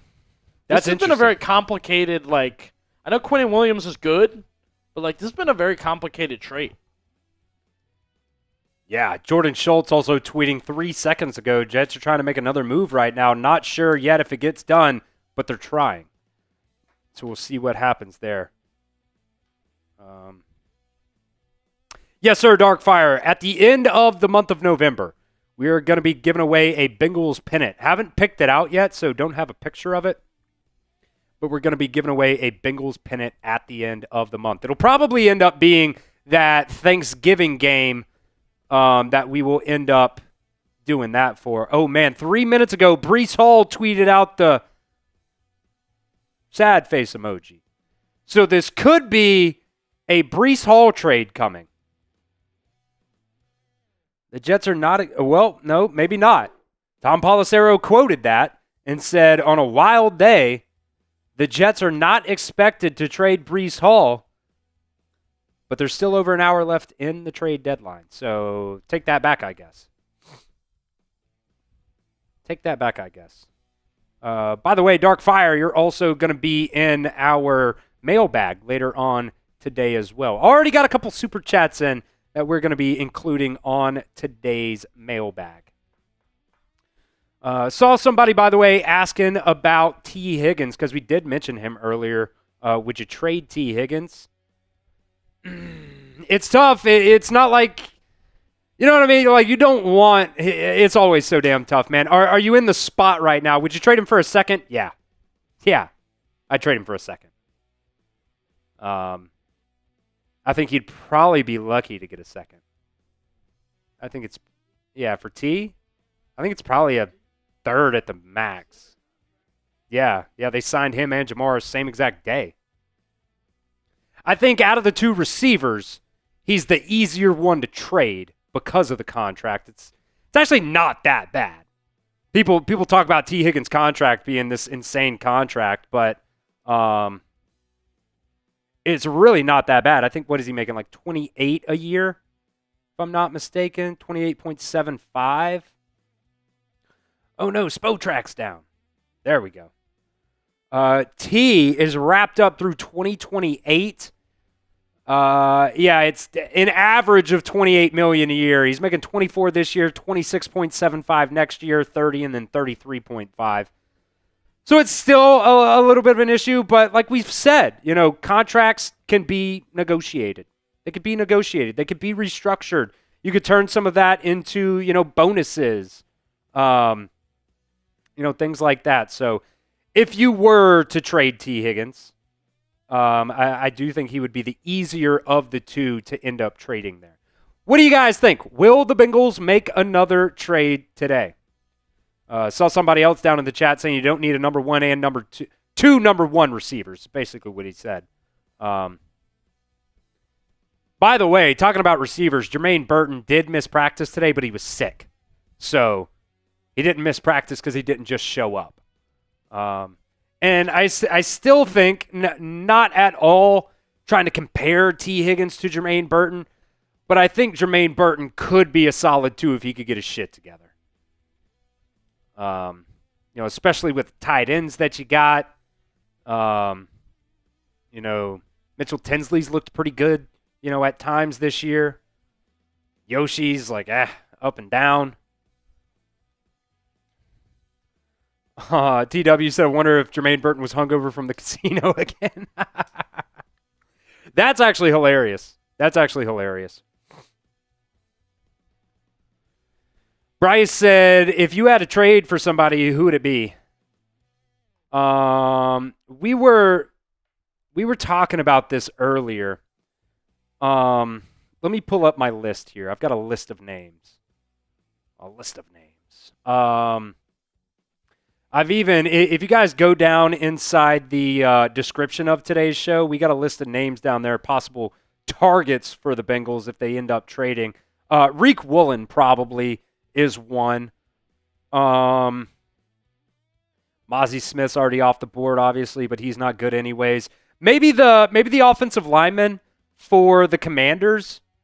Andrew Wylie, he's a guard. You could definitely use some guard help there. Nick Allegretti, I believe is how you pronounce his name. Could be butchering that, though. Maybe Jackson Powers Johnson from the Raiders. You could use, he could play guard. He could be another guy that, is at that center spot for you. Shy Tuttle, defensive tackle for the Titans. Sebastian Joseph Day, possibly another defensive tackle. Don't think Minkah Fitzpatrick's really an option for you. Quandre Diggs, safety for the Titans. Riq Woolen's probably my number one guy. Maybe Trevon Diggs. Seems like the Cowboys are kind of done with Trevon Diggs. William Snipes said they need linebackers, though. The rookies just aren't good enough. It seems like they're holding out hope on them that they're going to be able to develop them in the next 2 years. Let's see. Shannon said, who have we traded? Right now, the only trade that the Bengals have made has been Logan Wilson. So that's the only trade the Bengals have made. Hour and 30 to do literally anything else. I hope so, or we're completely screwed for the rest of the year. It just seems like that is the Bengals' way. Seems like that's just the way. Bryce said, do you think Jalen Rivers was a good pick? I mean, for where you picked him, he's been playing okay for the value there, considering you signed, in the fifth round, I think you couldn't ask for anything more from a fifth-round offensive guard. You could say he's not that good if you want. That's fine. I'm not going to disagree with you there. But I think for where you picked him, the value, he's played fine. Bryce saying Shamar Stewart's a bust. Time will tell, but it's not looking great right now. Tom Jones saying gave the Raiders Shamar Stewart, Miles Murphy, Cam Taylor-Britt, and Jermaine Burton straight up for Max Crosby. That's a lot. That's a lot. Yeah, who's playing for you if you do that? Yeah, I don't know, man. I don't know. Shannon said, do you think we could get Josh Allen? Absolutely not. There's no shot you're getting Josh Allen. Consistent says, make another move. By the way, the pinned comment of today's show, the pinned poll, is will the Bengals trade Trey Hendrickson? Right now, 57% are saying no. I wonder if that's because they're not going to get a first-round pick for him. I agree with you, Tom. I mean, he's way better than the two edges, Joseph Ossai and Miles Murphy, but I just think there's so many more issues on this Bengals team that Max Crosby's just not going to fix all of them for you. Just not going to fix all of them. Let's see. Let's just get Justin Jefferson. My friend saw him at Kroger near me. If you know, you know. Oh, that's the – so there was a – if I remember this correctly, there was like Joe Burrow's girlfriend at the time. I don't think they're dating anymore because of that whole situation. Maybe they are. I don't know. Supposedly, like Joe Burrow's girlfriend, like works in the front office at Kroger, and she heard something about I think Jamar Chase. I don't really know, T. Higgins. There was something crazy there, but it was this crazy rumor that got started all because Joe Burrow's girlfriend supposedly told her friend something that she might have heard. I don't know. It's funny. It was kind of funny there. JD saying he'd give up multiple first-round picks for Max Crosby. Bengals can't draft for shit anyways. That's true. That's true. They can't. They can't. William said, girls can be nuts. Yeah. I don't even know, like, I don't even know if that was true or not. Probably not.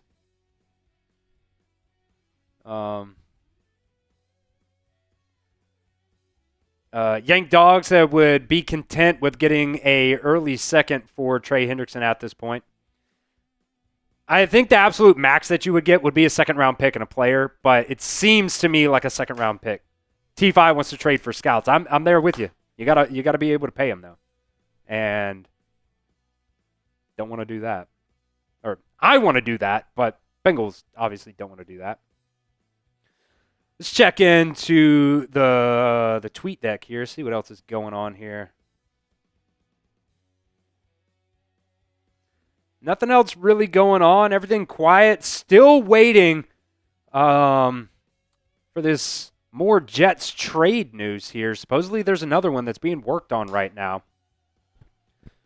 Great tweet here, Chris, from Kyle Brandt. Good Morning Football on NFL Network. It kind of goes in line with what I talked about earlier. A lot of the theme of today and a lot of the theme of what Bengals fans have been talking about. He said, I hate trading good players for picks. I always have.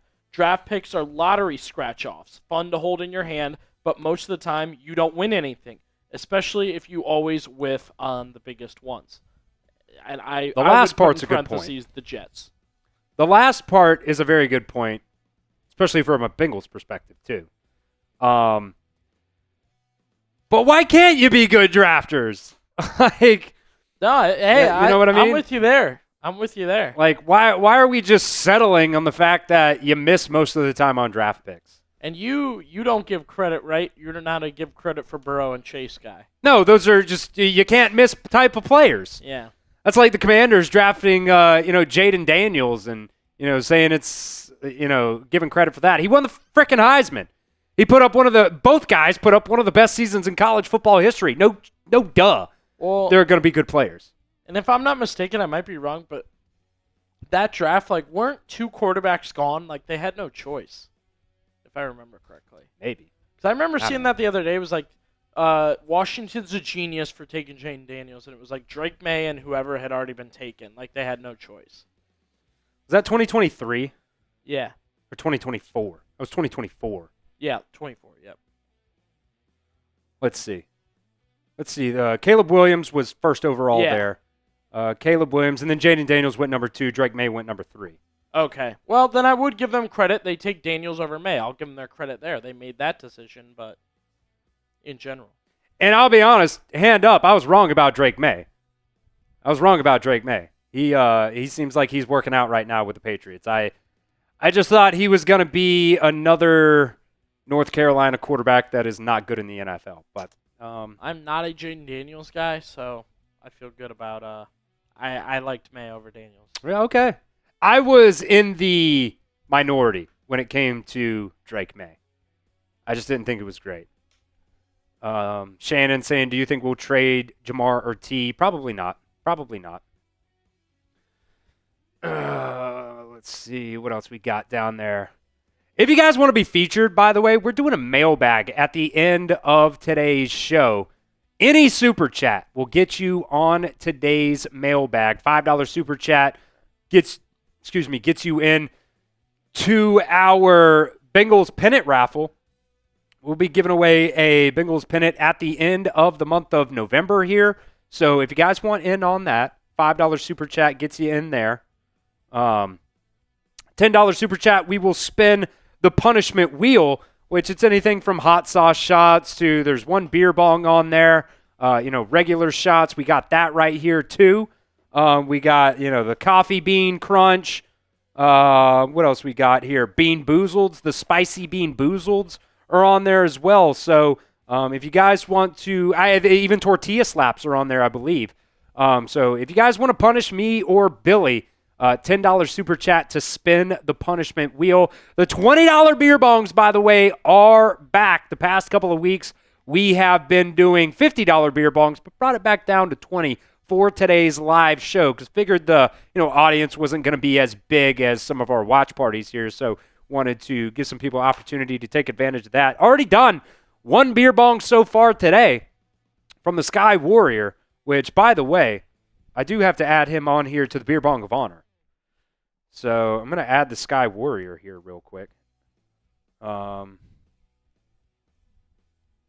that's a really, really good deal going on right now. And also, $50 super chat is a jungle bong. If you're wondering what a jungle bong is, it's the same thing as a beer bong, but I'm going to add a cup of hot sauce to it. So getting a little wild there. Some people were kind of calling me soft the other day for doing the Texas Pete. Well, we also got the Frank's Red Hot Extra Hot Cayenne Pepper Hot Sauce for that. So if you guys want to spin the punishment wheel for us, it's slaps, hot sauce shots, spicy bean boozleds, whatever it is there. Or you could get on the beer bong of honor for a $20 super chat or get in for the jungle bong. We got another $2 super chat coming in here from JD saying, if Buffalo fires Sean McDermott, could the Bengals hire him? You think that would be an upgrade? McDermott? He does seem like a leader. There's been some iffy things. I just feel like this year, a lot of this offense, a lot of that Bills offense right now is really, really humming, I think, because of Joe Brady and what he's brought to the table there. I don't know if Sean McDermott's an upgrade or not. That's coin flip. That's a coin flip. Maybe that's something. Keep this super chat up here for just a little bit. What do you guys think down inside the comments section? Would Sean McDermott be an upgrade over Zach Taylor right now? Y for yes or N for no? I want to hear how you guys feel. What's going on, Phantom? What's going on? Appreciate you being here today. Leah said, it's coin flip, but we'd be willing to take it. Aiden says no, would not be an upgrade. Dylan wants Joe Brady, and Rex Ryan is DC. Rex Ryan is a good DC, but the guy annoys the hell out of me. He annoys the hell out of me. My best friend is a Jets fan, so it could be because of that. But even the other day, Rex Ryan said, he was talking about the Bengals defense and how bad it is right now, and he was like, what are you going to do if you fire Al Golden? They can't afford me. He was joking, but probably not either. Ethan wants to go get Gruden. Jungle Jerry says no, it would not be an upgrade. Tom says 100% would be an upgrade. A lot of people throwing Gruden down in the chat. I'm with you guys on that. I freaking love Gruden, dude. And I think Gruden, he's an Ohio guy. You know, he would know what it is. He would know what it is. He knows the mentality, that blue-collar mentality here in the Midwest. The tri-state, as Aiden loves to say. Let's see. B. Henry is talking crap about the Browns in there. He said you as a Browns fan, you'd take Jaden Daniels real quick. Yeah, Dylan said we need that annoying, angry disciplinarian. I agree. Bring Gruden back. That might be the next thing we try to get going here on the channel. Hashtag BGB, bring Gruden back. Here it is, folks. The Jets. Let's see. Jets running back Breece Hall wants to be traded. Why the F would Jordan Schultz put breaking on this? He's tweeting out breaking like this is a trade. It's not. Breece Hall wants to be traded, I'm told. Little over an hour until the deadline, but Breece wants out. So I guess that's the one that might be going down. There's supposedly another thing going down with the Jets right now. Jeremy Fowler said spotlight on the Jets in the final 75 minutes of the deadline after two massive deals. Teams say New York wants a second for edge rusher Jermaine Johnson, who's expected to stay with the team. Would you give up a second for Jermaine Johnson then to help this Bengals team? I don't know. I'm in the seller's mentality, but let's see. Yeah, it seems like yeah. Everybody just wants Zach Taylor out. I'm kind of with you on that there. So, kind of with you on that. William said, Zach Taylor's a big old wuss. Love that. Let's see. We are 50 likes away, by the way, from doing another shot on today's show. Going up today against Joey Peterson, Joey P, in Ravens Rundown. So if you guys want to beat the Ravens in our like battle today, on and off the field, really, really close right now in our like battle, make sure you guys drop a like on today's show. Ethan saying, who's more of an issue right now, Duke Tobin or Zach Taylor? You can't draft, you can't develop. It kind of seems like both. Kind of seems like, ¿por qué no los dos? Remember that taco shell commercial? Maybe. Tom says Tobin. William says it's a toss-up. Both for Tom. I kind of think both. Hit that like button, folks. We are trying to beat Ravens Rundown today. If we get up to 200 likes, it is another shot on today's show. Already taken a couple shots here today. Still waiting for another $20 super chat. I'll tell you what. We can do this. The next $20 super chat is going to be a double beer bong. It'll be two. Two beer bongs, by the way, for the next $20 super chat. But right now we are trying to catch the Ravens in likes. And we're almost there, by the way.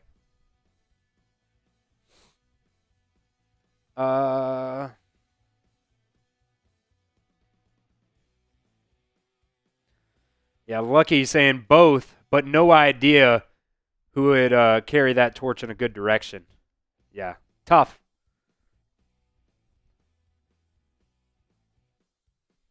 Yank saying, do you honestly think they'll fire Duke Tobin this week? I've seen rumors, but don't believe it. I kind of tend to not believe it right now.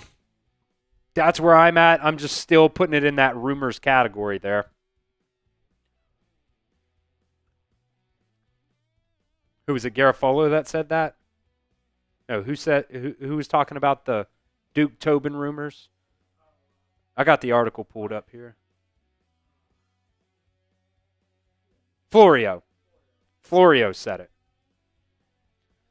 But what he really said was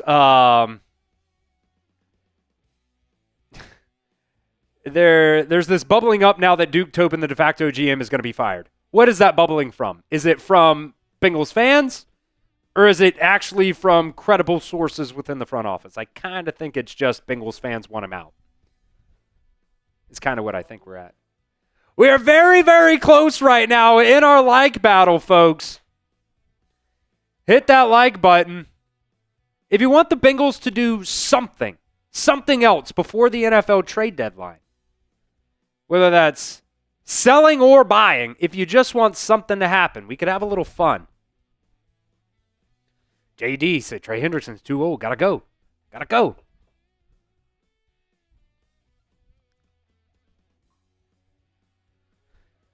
And we have just barely passed, and we're 17 likes away from doing another shot. I see a couple "get Trey out of here" comments. Shannon said we need Joe Milton and Tyler Boyd back. What do you think? I've never really been the biggest Tyler Boyd fan. Let me see. Maybe it's just recency bias because he was not good with the Titans either. And Chris and I have done some Cowboys content, whether it be producing or just helping out. The idea of Joe Milton is what you like, not actually Joe Milton on the field. That one game said Mixon. The Patriots. I might have said Milton, but the comment said Mixon. Oh, that's on me. It could have been on me. I might have said. Mixon in the league? Mixon's out, right? Is he still in the league? He was on the Texans last year, and I think he's out. Well, he was also on the Bengals last year, too. They traded him to the Texans, if I'm not mistaken. I think they traded him before. Oh, that was 2023. My bad. Yeah. I mean, Mixon still, yeah, he's not in the league right now, but he did have another 1,000-yard season last year. I just think your offensive line hurts you too much right now. And Tyler Boyd did have 2 1,000-yard seasons back in 2018 and 2019. After that, though, kind of dropped off a little bit. He could be a number 2. He could still be another number 2 for you. But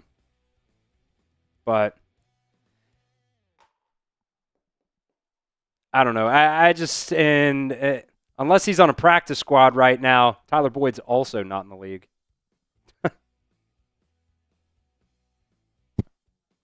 Let's see. Played with Steelers, Panthers, selected by Cincinnati.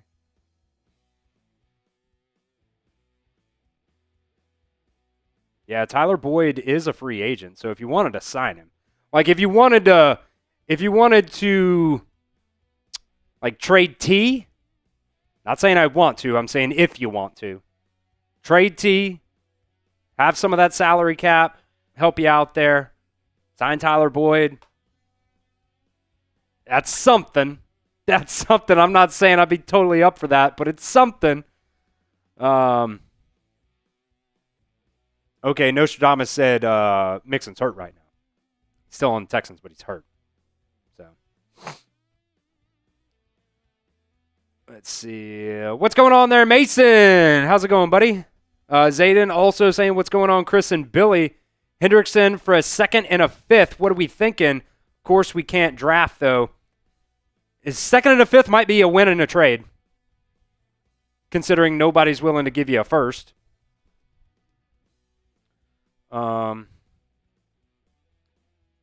I agree with Christopher Reese on there, not just because we have the same name. Talking about Shannon's comment, do you think we would be better with Joe Mixon and Tyler Boyd back? Nah, it's the defense right now. The defense, absolute cheeks. You know, Joe Flacco didn't necessarily have the best game in terms of turnovers the other day. He had 3 turnovers the other day, but he had a career high in passing yards. You know, you score 42 points and lose the football game because your defense absolutely sucks.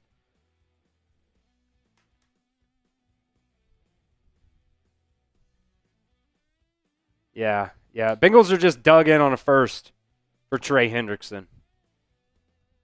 But deadlines do make deals. We got an hour here until the end of the trade deadline, and we will be live for the rest of it here.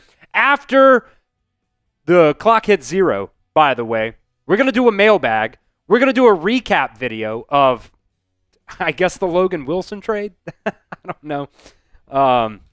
Probably talk about a couple of the other trades that, have happened as well for that recap video. But get those super chats in. Doesn't matter how big or how small. We've already had a couple super chats that we will feature on today's mailbag. So we'll do that. Get your questions, comments, concerns, whatever it is there for that mailbag. Any super chat gets featured on that. $5 super chat will get you in to that Bengals pennant flag raffle. Is that redundant saying pennant flag? Maybe. You guys know what I'm talking about, though. Bengals pennant, going to be giving it away at the end of the month. So make sure you guys get in on that $10 super chat. We will spin the punishment wheel, whether it's a tortilla slap, a hot sauce shot, a beer bong, bunch of different types of things on there that you guys could have us do.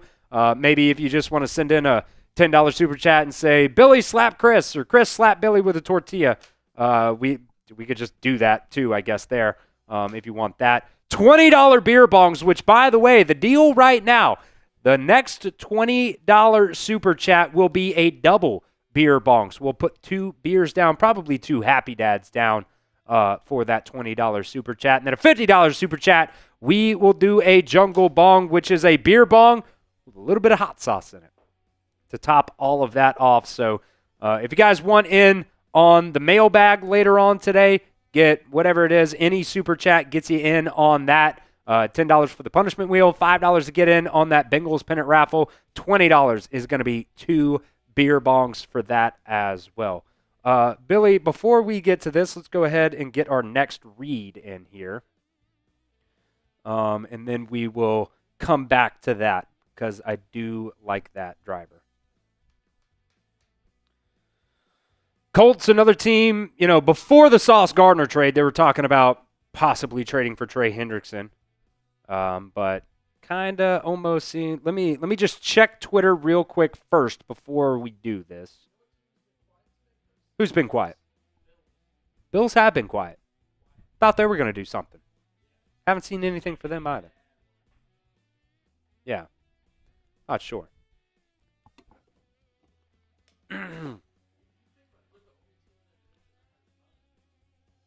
Yeah, the Patriots have made trades. The Jets have made trades. The Dolphins have made trades. And the Patriots are a good team making trades, too. Yeah, they were kind of sellers for a good team. That's interesting. Yeah. Huh? Yeah.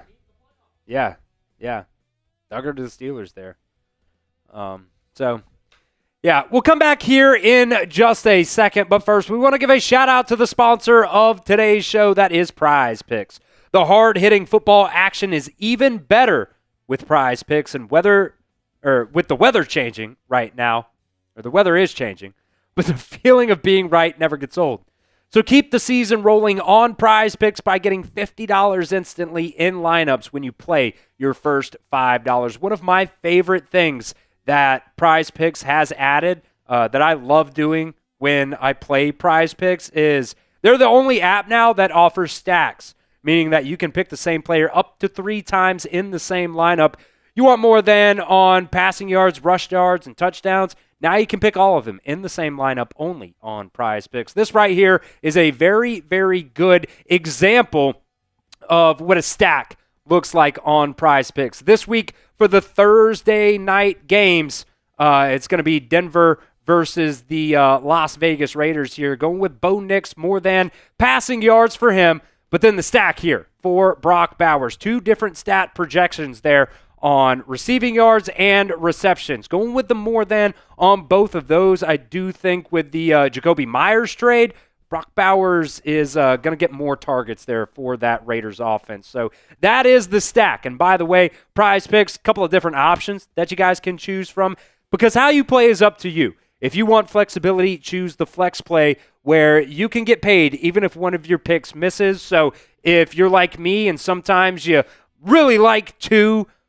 stat projections, but one might be kind of a toss-up, use the flex play on that, just like I do. And if you want the biggest payout, if you think, you definitely got a couple stat projections that you definitely think are going to hit, go with the power play. No matter how you play, Prize Picks is a great way to put your takes to the test. So download the Prize Picks app today and use promo code CLNS to get $50 in lineups when you play your first $5 lineup. That's promo code CLNS to get $50 in lineups after you play your first $5 lineup. That link is going to be down in the description of today's show. It's also going to be down in the down in the live chat of today's show as well. We appreciate Prize Picks for being the sponsor of today's video. Prize Picks, it's good to be right. All right, it's pretty low. It's pretty low, but what is the percent chance you guys think the Bengals make the playoffs this year? It's a tough one. It's a tough one. Looks like you took the minutes out of there, Billy, is what happened there.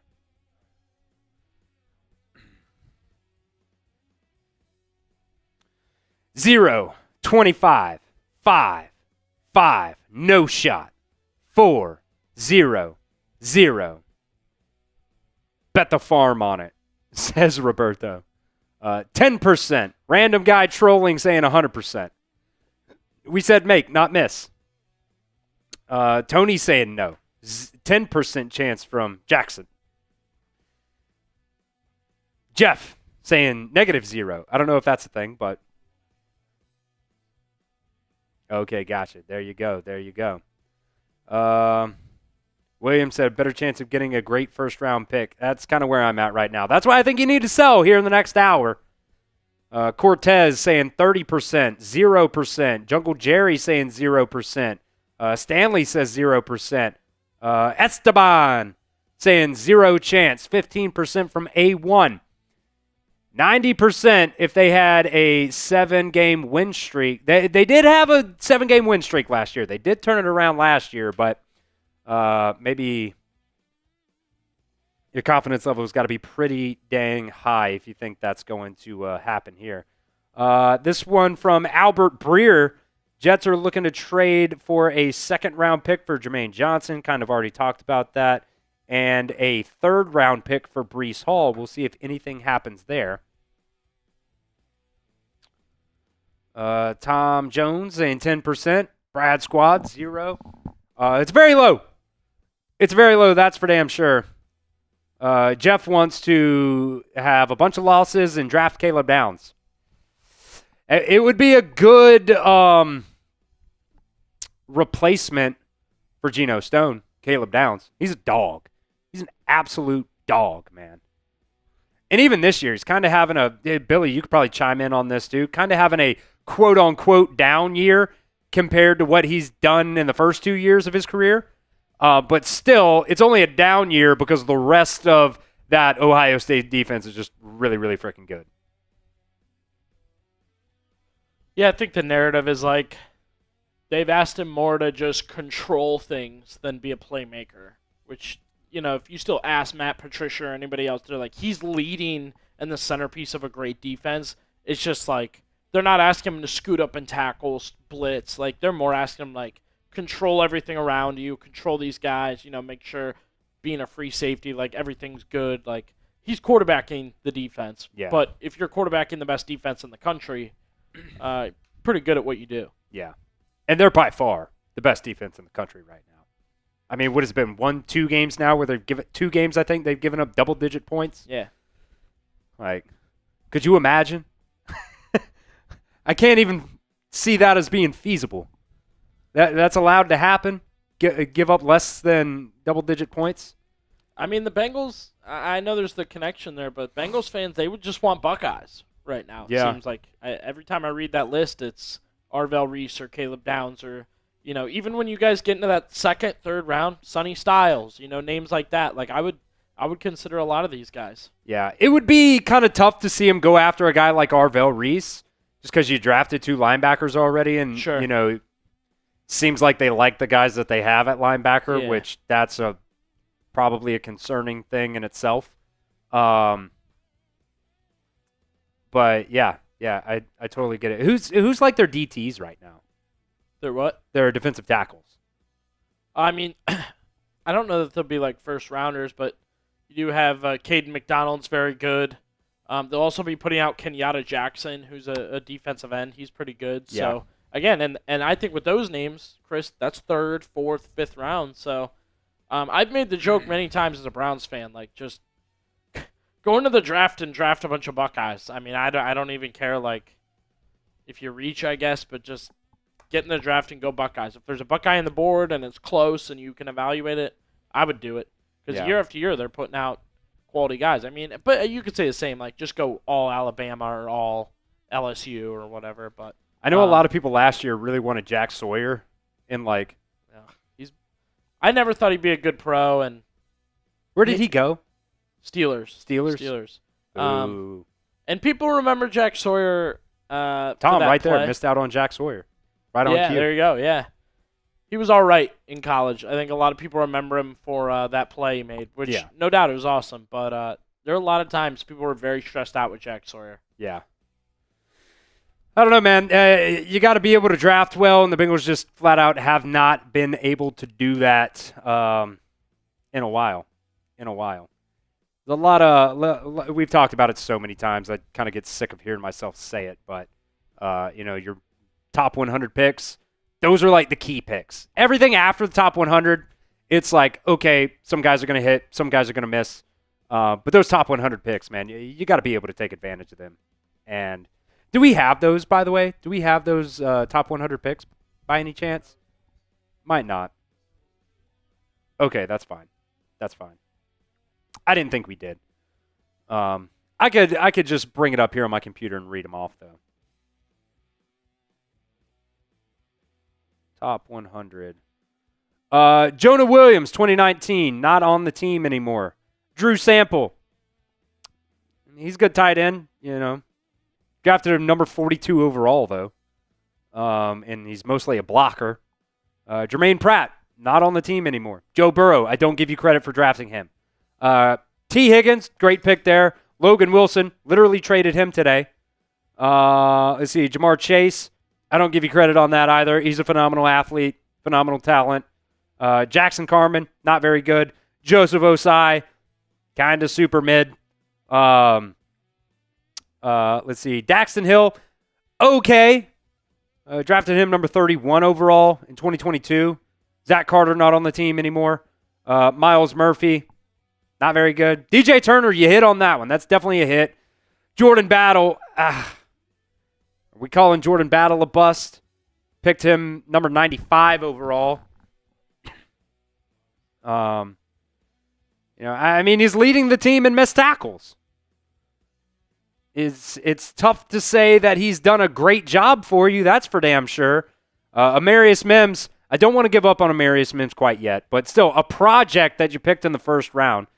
Chris Jenkins Jr., I think he's fine, but he's not great. He's not making a massive impact for you. Jermaine Burton, bust. McKinley Jackson, bust. Shamar Stewart, I'm not going to call him a bust yet, but it doesn't look great. Demetrius Knight Jr., you got his dad out there, on Twitter arguing with people. Dylan Fairchild, I think for where you picked Dylan Fairchild, he's been fine for you. There's just way too many top 100 picks, though, where they're not coming in and being able to make a massive impact for you. And that's just been a really big issue. Been a really, really big issue since 2019. So, Roberto saying leading the team in missed tackles is the kind of leadership Zach Taylor wants on this defense. Yeah. And it really, I hate to say Jordan Battle's bust because I'm a Bama guy and I love Jordan Battle. I've met his parents. I hate to say it, but random guys said should have drafted Jahad Campbell and not Shamar Stewart at 1,000% with you. 1,000% with you on that. Make sure you guys hit that sub button. Billy, do we also have that that top up there, the shot clock for subs? Yeah, let's do that. We're going to try something here. If we can get 20 subs, we'll take it down to 46 minutes on the clock. We'll really make it 19 just for easy math here.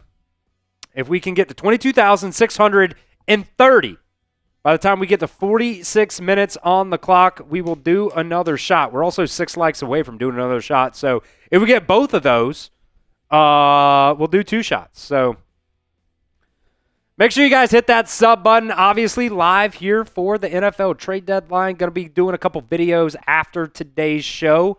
Live for every single Bengals game. We'll have some really good coverage during the draft as well. Whether that's mock drafts, I'm sure we'll do a video for free agents that are still out there here in the next day or two probably. I'm sure this year will probably be live for the draft. Maybe not for the entire first round, but the rest of those rounds, I'm sure we'll do some live coverage there. We usually go out to our Dallas office with the rest of the team to do that. We're live for all 7 rounds. It's just an insane couple of days there for the NFL draft. Got videos for you guys pretty much, every single day here on the channel. So if you guys love the Cincinnati Bengals, the good, the bad, the ugly, not going to give up on the franchise as a whole, make sure you guys hit that sub button. Can we get 14 more in the next minute? In the next minute for a shot. Also 2 likes away from another shot. Already got poured one right here. This is going back and forth. Losing some, gaining some, losing some, gaining some. We have a lot of fun on Sundays. You guys get to see me crash out. People love the crash outs, man. People love the crash outs. It got to the point of that Bears game, though, I didn't crash out because I knew what was coming. The Jets game, I definitely crashed out. I was calling for the Browns to sell the team, trade everybody. Vinny wants everybody to get me drunk. Here's for 200 likes, by the way. Not going to hit the 20 subs, but we did gain a couple there, so appreciate you guys that hit that sub button there. Look, we're going to call it out. We're going to call it out. We're not going to be like we don't have to save face with this Bengals franchise. We're just fans at the end of the day, and we just want the best for this Bengals team, and I know you guys want to as well. So we're going to call out the BS. Yeah, Lucky down there saying Chase Brown 100% spoke facts and got snapped at for it. I'm with him. I'm with you. It pissed me off yesterday seeing Zach Taylor saying that, don't expect that from Chase Brown. Don't expect it anymore either. It's just, bro, like somebody's got to be mad. B. Henry saying you can't call Shamar Stewart a bust. Only played 5 games. That's insane. I don't want to call him the bust. Did I call him a bust? Shamar Stewart. I called Battle a bust. I'm with you, though. I said I don't want to call Amarius Mims either a bust. I'm with you, though. Maybe I said it, but if I did, I'll take that back. He's only played 5 games. You're totally right there. But hadn't looked great. When he's played. You knew he was a project when you drafted him, and I'm just so damn tired of drafting project guys, and I think the Bengals do it on purpose. This is my conspiracy theory allegation that they draft guys that they know they're just not going to have to pay massive contracts to, especially on the defensive side of the ball.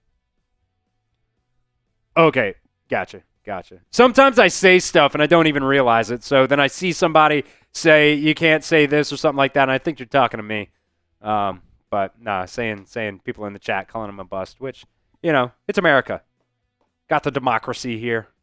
Freedom of speech. Stig saying Mims definitely not a bust, not even close in my opinion. Shamar looks absolutely horrible so far, though. I think next year we can really make a legitimate call on Amarius Mims. He's definitely not. I saw somebody the other day saying, Amarius Mims has been absolutely god-awful this year, and I disagree with that. Orlando Brown, though, on the other hand, has been god-awful. He looks very, very slow. Getting beat constantly. Chris said, I'll say it. Talking about Shamar Stewart there. Let's see. Yeah, Stig saying, Amarius Mims has, he's only given up 3 sacks this year. He's had some decent spots, especially going up against T.J. Watt. T.J. Watt was like a non-factor in that Steelers game. And I think it was, who was it? Whitworth? Someone said it the other day on McAfee. The Bengals haven't signed an offensive lineman that they drafted to a second contract since 2011. How do I look that up to see who said it? I'm sure you guys know. Let me know who said it. Predict the Bengals record in 2025. You're sitting at 3-6 right now. Do the Bengals go on a run? We've seen that happen in previous years where they just go on a run. It's hard to believe they could make it happen, especially without Joe Burrow. Yeah, it was Whitworth. Okay, I thought that, but I was like, I was second guessing myself. Chris saying 7-10. 7-10 or 6-11 from Stiggs. 5-13, 3-14. Damn, that would hurt if you don't lose or if you don't win another game. Chris also adding in 7-10 if Joe Burrow comes back. Maybe we'll hit that one next, Billy, because I think that one's in there. I see a lot of 7-10s in there. 3-14, 6-11, 7-10, 8-9, 6-11, 8-9. Random guy trolling with a 17-0.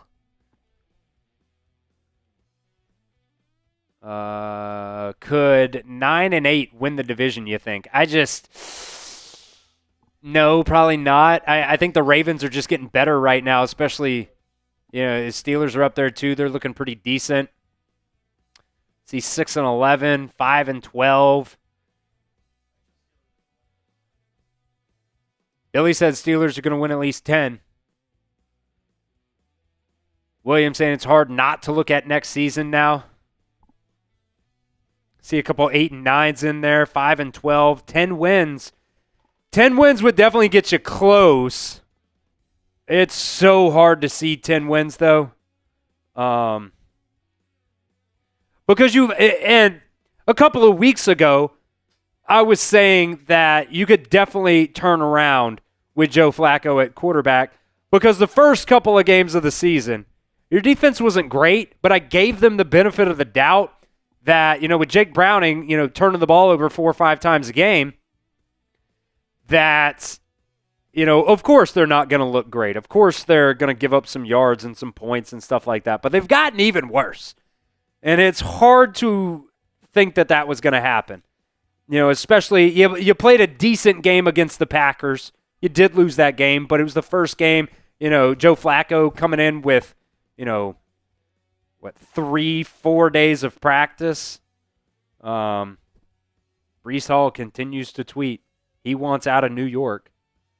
The thing about the record is, Chris, if you go back and you're predicting the Bengals record and you're playing the schedule game, you probably you mark the Jets down as a win. Yeah. And then you mark the Bears down as a maybe. Yeah.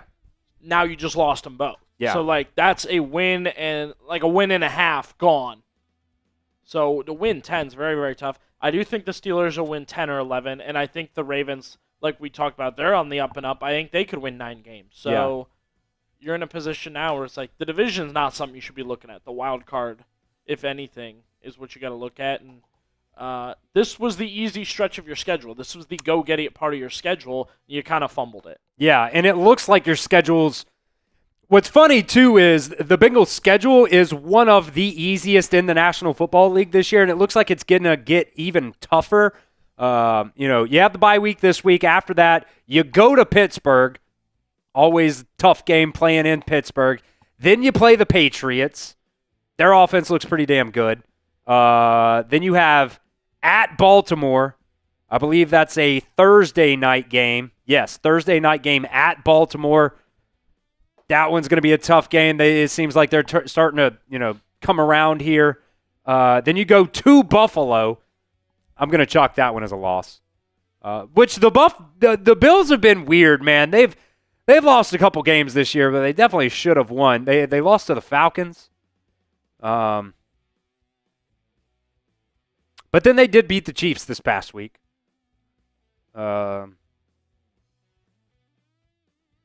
Yeah, so you next couple of games at Pittsburgh, Patriots, at the Ravens, at Buffalo. Then you play the Ravens at home. That's going to be a tough stretch of games right there. And if you lose all of them, you're completely out. But then you are at Miami. That's kind of that time frame where you would hypothetically get Joe Burrow back. But if you're completely out of it at that point, Joe Burrow's not going to come back this year, I don't think. And then Arizona, and then the Browns to end out the regular season there. I saw CWT say a trade is about to be reported. Let's see what we got here. By the way, Treylon Burks just signed with the Commanders on their 53-man roster. Been 6 trades today, tied for the third most in any trade deadline day going back to 1990. Yeah.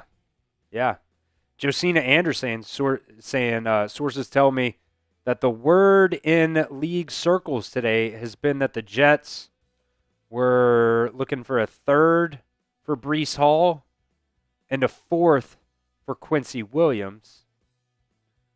Talk's always fluid. Okay. Let's see. So I tell you what, Billy, let's do a little switch up here. I think we have that one weigh in at 7.5 over or under trades.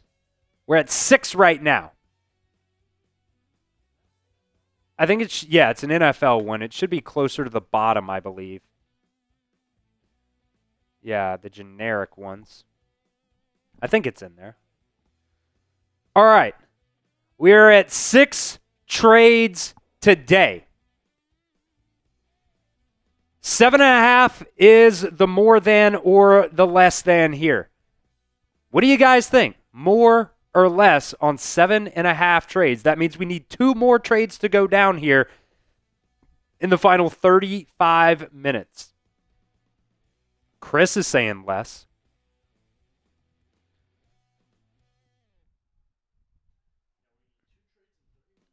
Random guy saying more. Oh, he said, I thought you meant wins. No, talking about trades today. We're at 6 right now. Do we get to 7.5?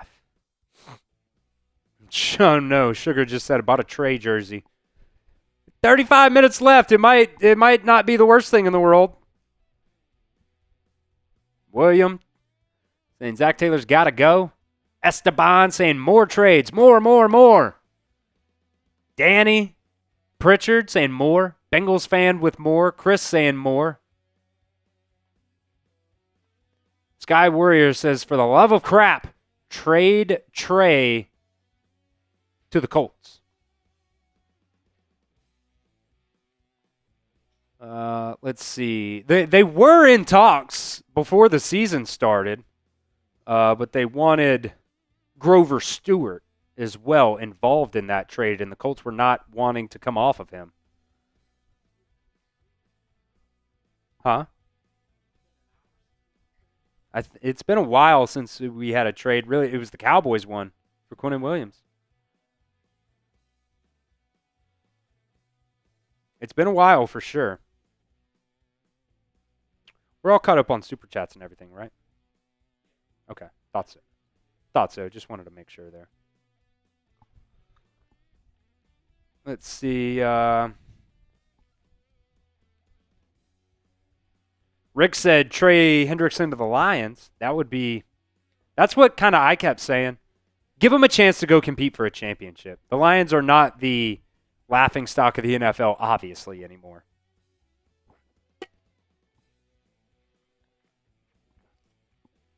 Let's see. Sky Warrior said, would you do B.J. Hill and Miles Murphy for a third? I think he meant Kayvon Thibodeau. I think the big question is, would the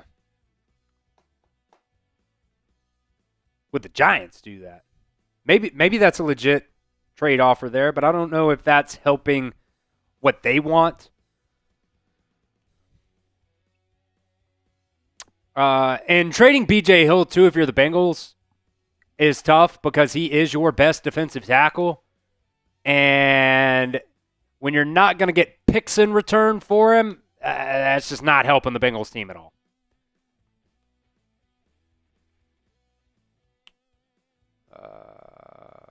Jamar Chase-Lever said, thoughts on trading T. Higgins? Talked about it earlier. I think it would be the easier of the two receivers to trade in terms of that contract. I think you need to get a minimum third, definitely minimum third. I think second's more a reasonable ask.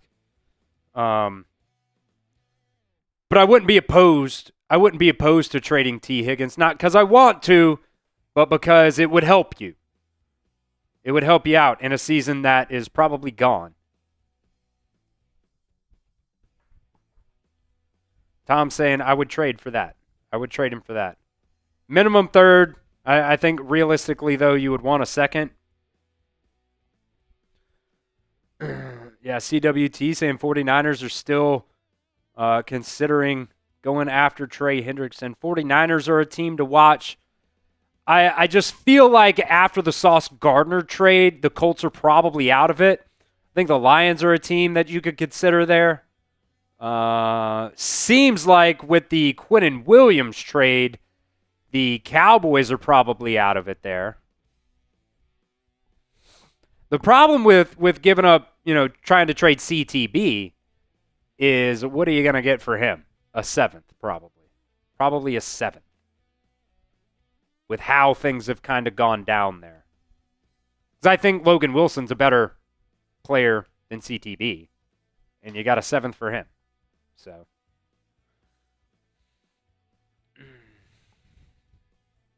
Let's see. Dead game. Any chance they aren't trading Trey Hendrickson because they're fighting for their jobs, essentially sabotaging the team, the future, win games in a lost season?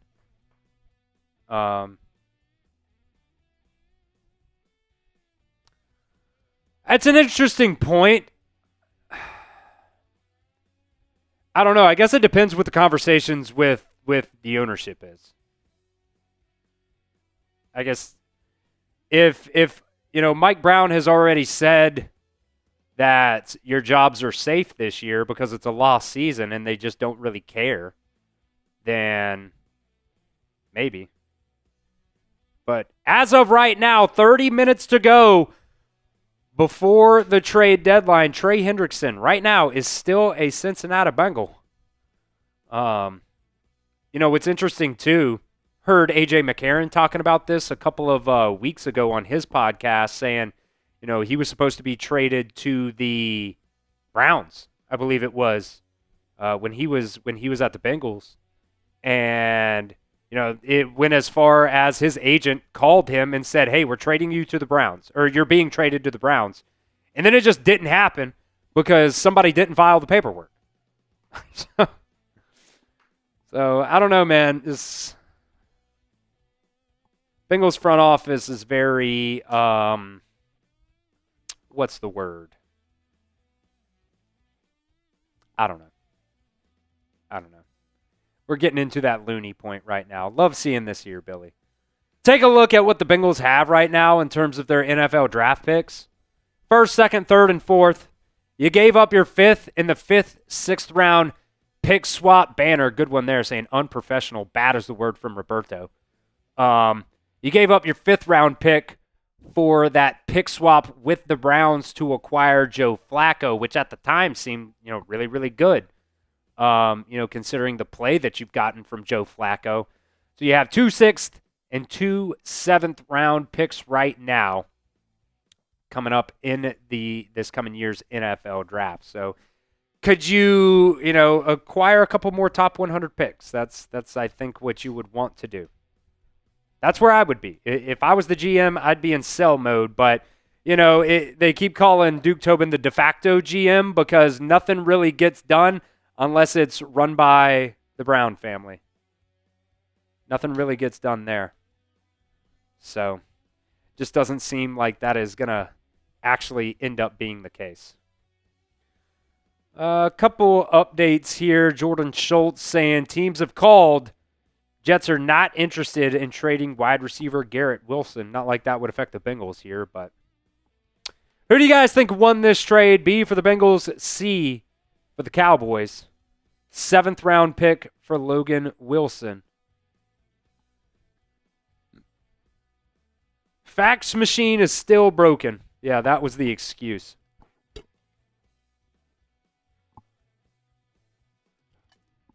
Which, we're still using fax machines out here.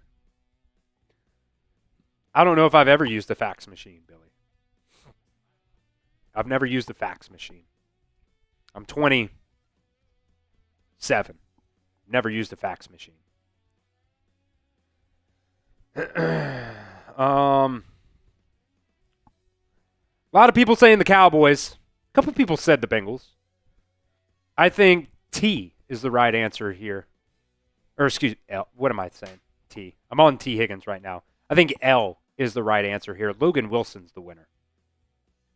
Logan Wilson is the winner because he gets to go play. He gets to go be a starter with the Dallas Cowboys, and they made a couple moves today, getting Logan Wilson, getting Quinnen Williams to try to help out that defense. Really, their secondary.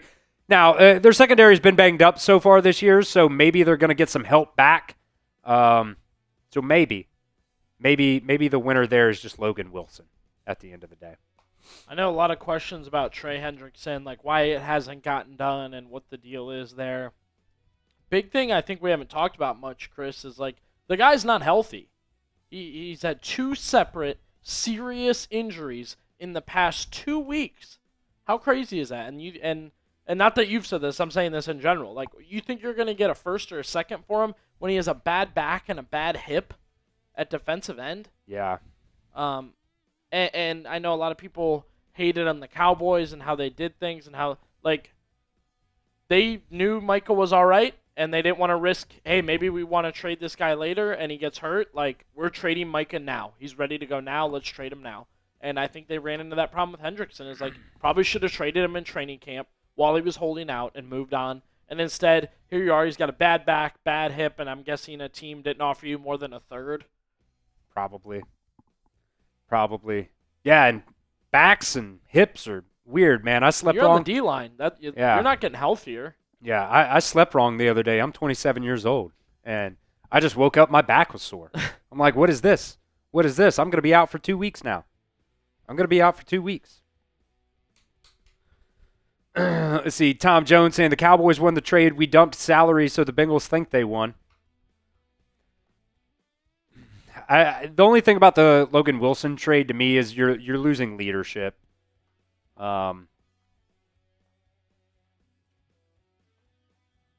Williams said, "Wait until you're 67." 6'7"? 6'7"? Oh. When does that run out, Billy? When does that run out? How'd you fit one of those in? Huh? How'd you fit one of those in? Hey, no, William Snipes did it. You can blame it on him. Unreal. I never know. I'm to that age now where, you remember our parents would try to be cool and say stuff, and we'd be like, Mom, people don't say that anymore. Dad, that's old. Nobody says that anymore. I'm to the point now where how soon do kids move on from these memes? My aunt's a teacher, and she dressed as 6'7" for Halloween. And she was so excited. She's like telling me all about it. And I was like, oh. And she's like, what's wrong? I go, this means it's over. Like, the fact that you're in on it means it's done. The kids are going to be done with it. And I'm not in on all of it, like you said. But I think there's another set of numbers they moved on to. So yeah. Well, for us, it was 25. I don't remember that. It's SpongeBob. What's funnier than 24? Was that it? 25. I told her, I'm like, once teachers and parents are in on the joke and like using the joke, it's cooked. It's pretty much cooked. Dunzo. Yeah. Final 20 minutes. Crazy. Yeah. Final 23 minutes here until the NFL trade deadline. If you guys want, we are doing a mailbag at the end of today's show. We'll have a live mailbag for you guys here. So get those super chats in. Any super chat will get on the show. Your comments, questions, concerns, whether or not the Bengals are going to do anything here. Billy, real quick, let's just go ahead and check too, because we haven't done a live mailbag in a long time here on the channel. I'm going to make an L3 here.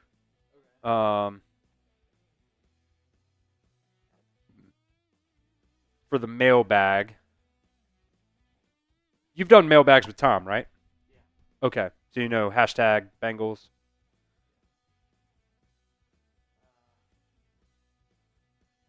I'm just going to put one as an L3 in there.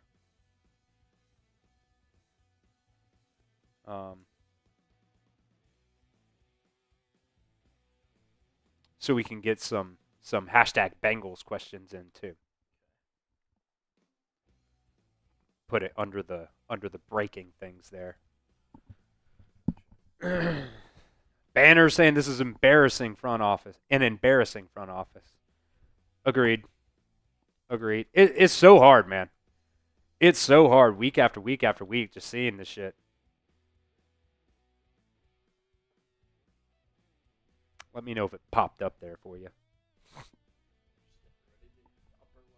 Yeah.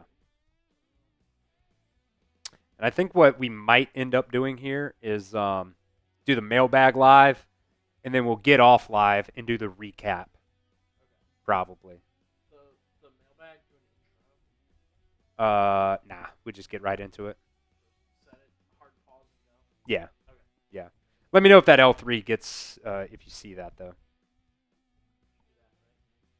Yes, sir. You can go ahead and push that over, too. Yeah. Go ahead and get some questions in here. Adam Schefter, by the way, just tweeting out, as expected, Eagles wide receiver A.J. Brown has not been and will not be traded by today's deadline. So just in case anybody was wondering if the Bengals were going to trade for A.J. Brown there. But like I said, you guys can get your questions, comments, concerns, whatever it is, in for our mailbag. Use hashtag Bengals, or you can super chat to guarantee a spot here on today's mailbag show. And make sure we also, it should still be in there, but the hashtag Bengals in the GFX3 bucket. You know what I'm talking about? For the mailbag. The socials. The mailbag social in GFX3. You know, you have that. Yeah, upper or lower. I see what you're saying there. Yeah, I see what you're saying there.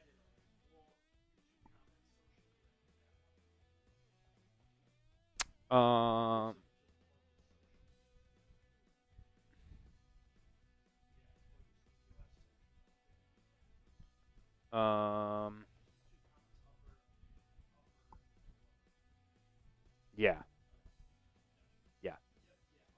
And once a couple of them come in, maybe we'll see them come in. It's not linked to socials, right? Okay, cool. Yeah, Cowboy actually just put a hashtag Bengals in there, so we'll see make sure that's working there. Make sure they get in there. Yeah. So we'll feature some of you guys here on our mailbag at the end of today's show, and then we will also do a recap of the not very exciting so far NFL trade deadline for the Bengals and what it ends up being here. Tom saying just because trade deadline is today at 4 does not mean we can't trade later or cut someone. Well, you can't trade later. Now, if it gets in like right at the deadline, technically the reporting might come in 10, 15 minutes behind or something like that, but usually it's pretty quick there. I agree with the Sky Warrior saying the deadline needs to be pushed back. I think it needs to be pushed back at least 2 weeks. But I think it's right now because you don't want teams knowing that their season is cooked and then they just totally, they don't want teams tanking. That just is what it is. They don't want teams tanking. They don't want it to look like the NBA, which is terrible. Yeah, it's kind of what the Jets are doing, but the Jets are 1-7, 1-8, 1-7. I don't know, something like that. They know they're cooked already, and they also have a new coaching staff so far this year. So, trying to probably get the Aaron Glenn guys in there. Get the Aaron Glenn guys in.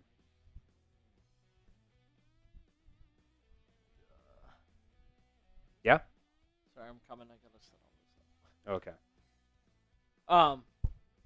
I was actually just gonna make a joke. Aaron Glenn, I want to get my guys in here. I'm gonna trade away the guys that you don't have time for that.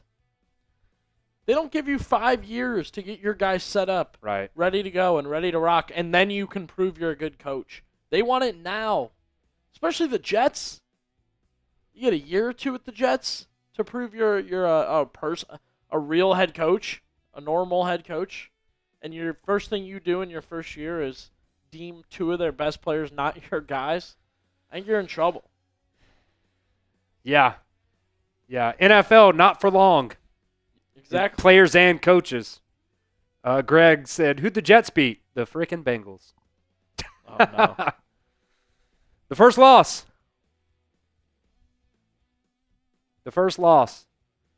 Still just seeing, we're waiting for one more Jets trade to come in too, but I assume that might have been for Breece Hall, maybe Jermaine Johnson, but we're getting down to the wire now.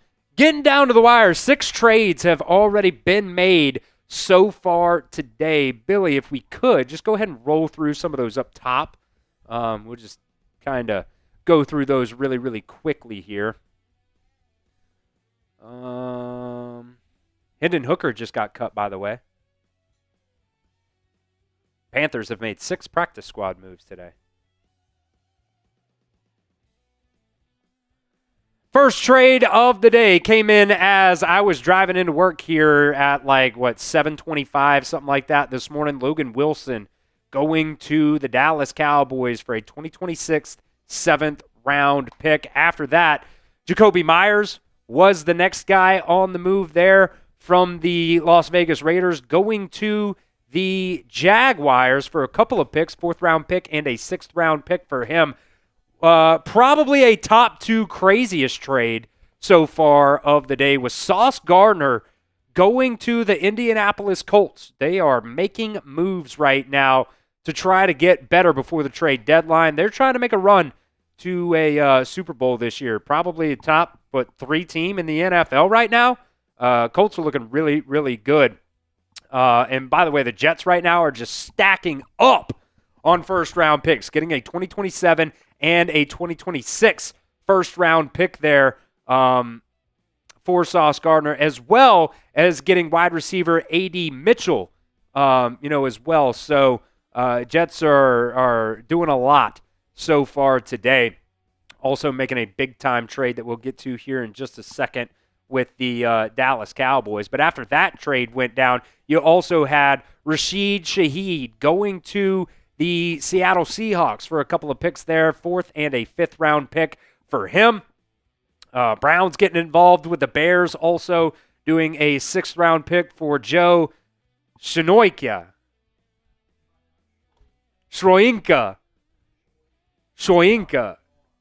Why do I keep putting an R in there? Shoyinka. Okay, yeah. The one name I just refuse to be able to say. I just cannot say it. Still not the biggest, trade there. Another crazy trade, though, like we just mentioned, Quinnen Williams going to the Dallas Cowboys. So the Dallas Cowboys picking up Logan Wilson today. He's going to immediately plug and play to be their starter at linebacker.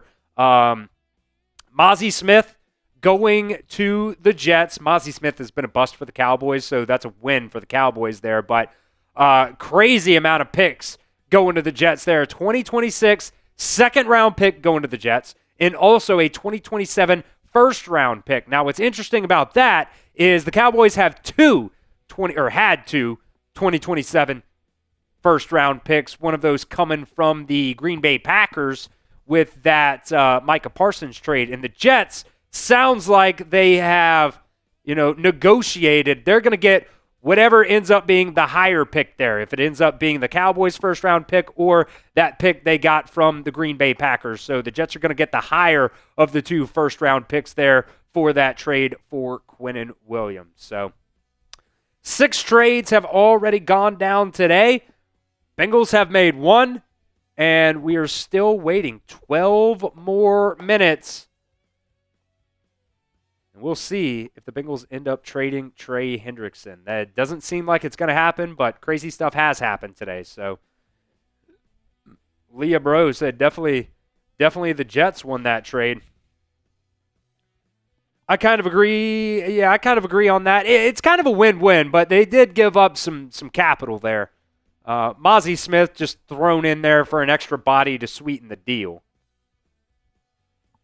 I've seen this a couple times, Chris, today, and I mean, I'm not a big Cowboys expert. I guess we could ask Tom later, but I kept seeing their biggest problem on defense is coverage.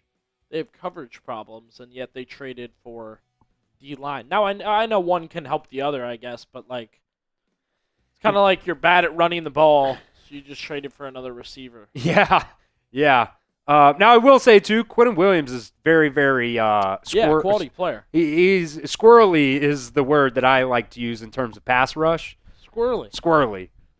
Maybe that's not the right word, but for a big guy, the guy can move. So he does help a little bit in pass rush. Very, very good run defender there at defensive tackle as well. And the Jets are also unloading a lot of salary cap space, getting rid of Quinnen Williams there. So Father Specimen saying Trey Hendrickson for 3 scouts. We just need a couple more. To be able to draft a little bit better. What did Cookie say? Cookie said, anyone believe that Duke Tobin could be fired headlines? I don't. I think it's more rumors right now. I think it's mainly rumors right now. But we'll see. I think if they were to fire him, they probably should have fired him yesterday. Because why are you going to let him make trades and then fire him after he makes trades? A trade, anyways. I think the Brown family is just okay with chalking this season up to an L. That's how I feel.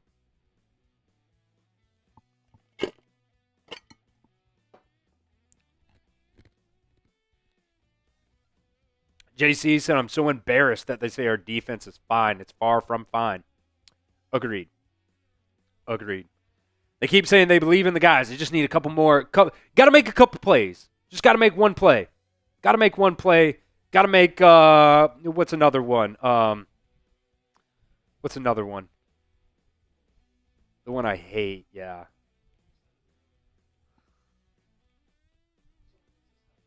Someone needs to step up. Vinny saying, Chris, what do you think about the Duke Tobin situation? It's tough. I'm just as mad as you guys are about the situation right there. Yeah, there you go, Cowboys. Someone needs to step up. Just as mad as you guys. It's tough when you only have 2 scouts. It really is tough. You're put in a position as a general manager where you're not even a real general manager. It's like being the Cowboys general manager. Jerry Jones is the one that makes the decision. Stephen Jones is the one that makes the decision. You're not a real general manager. So can you really put it on Duke Tobin? It's tough to say. I know people are mad about it, and you have a right to be mad about it. But I think the blame deserves to go to the top. And I think most people understand that as well. The worst NFL player was once the best college player, from Father.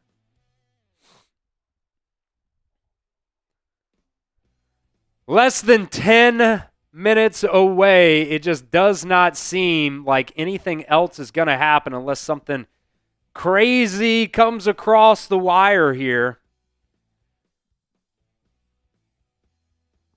Just does not seem like anything is going to happen here. When will we hear about Trey Hendrickson trade? Doesn't seem like we are. See, Vinny, it's not on the GM to hire scouts. I mean, yeah, it should be, but you got to have the funds. You got to have the money. And if the Brown family doesn't want to fork over the money, then it doesn't really matter.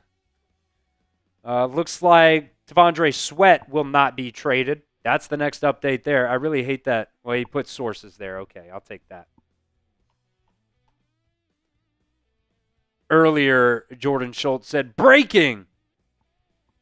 This player is not going to be traded. That's yeah. That's why Sam hates Jordan Schultz. Part of it. Part of it.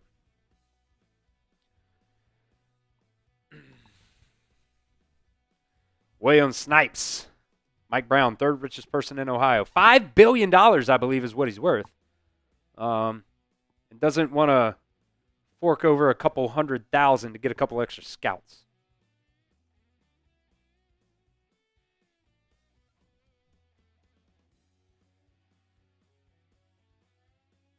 Okay, yeah. Google says $5 billion anyways.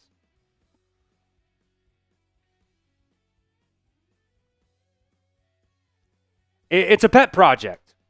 It's a pet project. That's all it is. You're not trying to win football games. You don't care. You don't care. There you go. Got right on cue there. Tom saying never spend to the cap. Got $9 million. Now, that was before today's trade, so it might be a little bit different from that right now, but that was after the trade that was made? Okay. Somewhere around there. We'll just call it that. Pretty Ricky, by the way, a.k.a. Ricky Scoops, a.k.a. the People's Insider, saying, great trade deadline, going back to doggy heaven. See ya at the Combine. Sorry, Pats fans. We'll get a scoop right eventually. Love you all. That's hilarious. Ricky, going dark now. Ricky's going dark. Doesn't seem like anything else is going to happen today. Very anticlimactic. Had a couple of wild things going on, and then after that, just nothing. We got a $5 super chat coming in from Christian, by the way. Christian. Oh, we do have one more trade. Not Bengals, but there is another trade. The Saints are trading offensive lineman Trevor Penning to the Chargers.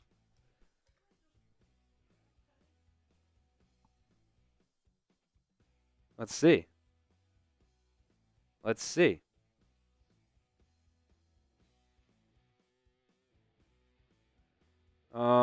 He was drafted in the 2022 draft. First round pick there. See what some of those details are as those come in. But do want to give some love here to Christian. By the way, Christian, you are in at the end of the month. We are going to be giving away a Bengals pennant. So that's probably going to be the Thanksgiving Day game that we end up giving that one away. So you are in to that raffle, my friend. Appreciate you sending that $5 super chat. We definitely appreciate that. I think I want to do a shot too, just because I appreciate Christian coming in with the super chat. Show the trade. Don't have the details in quite yet, but that is the teams involved there. You said AP is going to be mad? That's funny.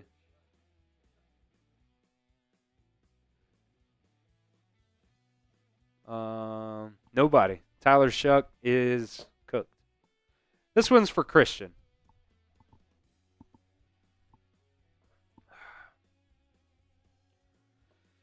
Let's see if any of those details come in for this trade, because the Bengals aren't going to make a trade here.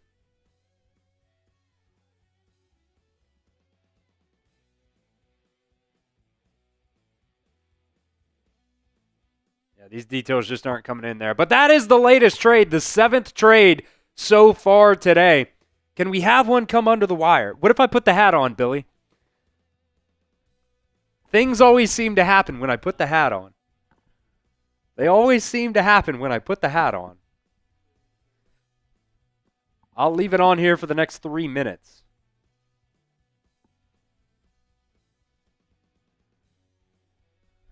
We'll see if we get any trades here. Make sure you guys get those hashtag Bengals in or Super Chat to get on our live mailbag here in just a second. How many hashtag Bengals do we have, Billy? I think it's like 2. Yeah. So make sure you get those in. We got to have probably at least 5 or 10, something like that, to really make it happen. We're going to have some of those super chats throughout the show to be featured. You got to put a question in too, Leo, or a comment, or a concern, or whatever it is. I'm taking the hat off. Ain't nothing happening.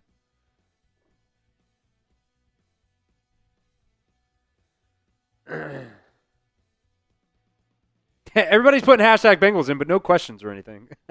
That doesn't help us. That doesn't help.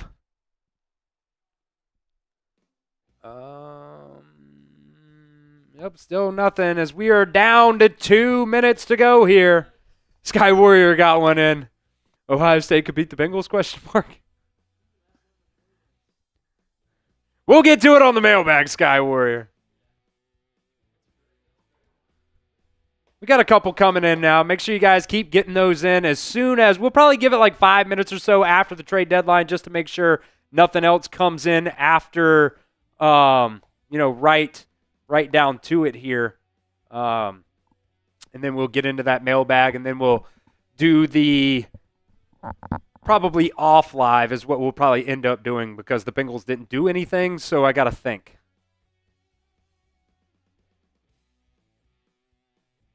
I got to think.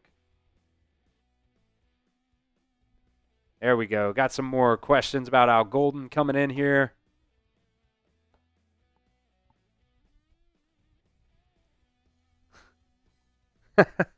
Christian with a kind of funny comment there. Appreciate you guys getting those questions in. If you want a guaranteed spot, by the way, any super chat, it's a guaranteed spot on the show.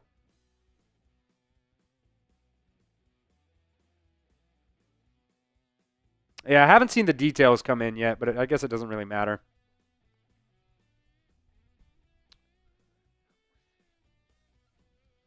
Sean asking questions about the Cowboys. Oh my God, Sky Warrior's wild for that one. 17 seconds left until the NFL trade deadline is closed.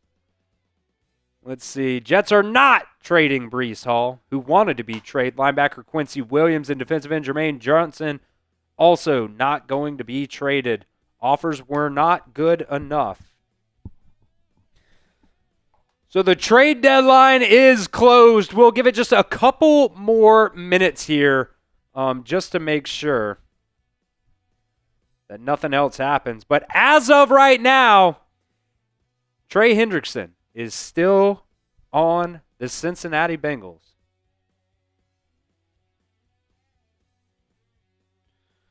Adam Schefter also saying, despite getting a couple calls about Jalen Waddle, Bradley Chubb, Dolphins did not make a deal for the deadline. Opted to hold on to both of them. Great job here. Grade the trade deadline. I can't wait to see some of these grades. Can't wait to see it. Grade the trade deadline for the Bengals. For the Bengals in particular.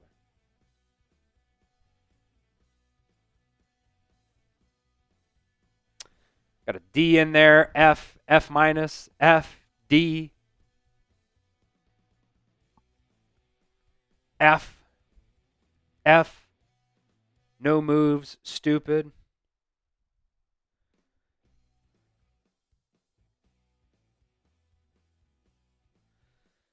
Yeah, Paul Daner putting this out. Bengals not going to wave the white flag for the season. One fact that has remained consistent forever, almost no matter the circumstance. He also put that article out a couple days ago about that 2019 team where they did not have a win before the NFL trade deadline, and they did not make a move then either. So it's no surprise. It's no surprise. They did not pick up anybody, Swifty. They did not pick up anybody. So they didn't help themselves at all. At all. They literally said, F it, we ride. Jungle, let's ride. Houday, let's ride. Bengals Nation, let's ride. Unfortunately, Roger, you cannot fire Mike Brown. Unfortunately. Yep. Zach Taylor did say in the press conference yesterday they were riding or dying. So, seems like they're dying. Seems like they're going to die.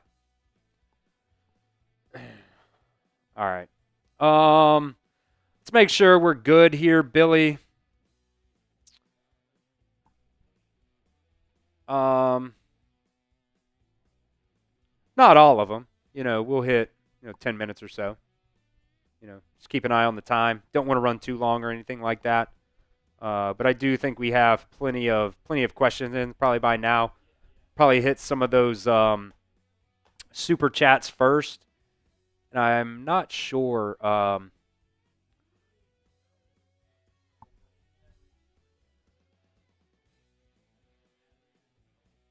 Yeah.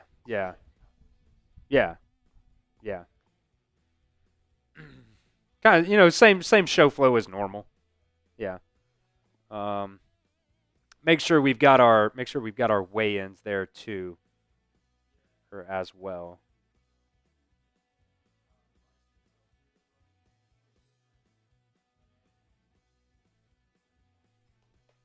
The mailbag L3, just so some of those questions will come in, but also the other one there. Yeah, prize picks. So let me make sure we've got grade the trade deadline in there. Do we have the Joe Burrow returning one in there? Weigh in. And the what draft pick? I tell you what, I could do this too. I could just make them really, really quickly. I'll just make them really quickly and move over. And then we'll check them, and then we'll get into our mailbag. And then after that, we will sign off and do our quick recap video because I've got to think on that one, considering you did nothing. You did nothing.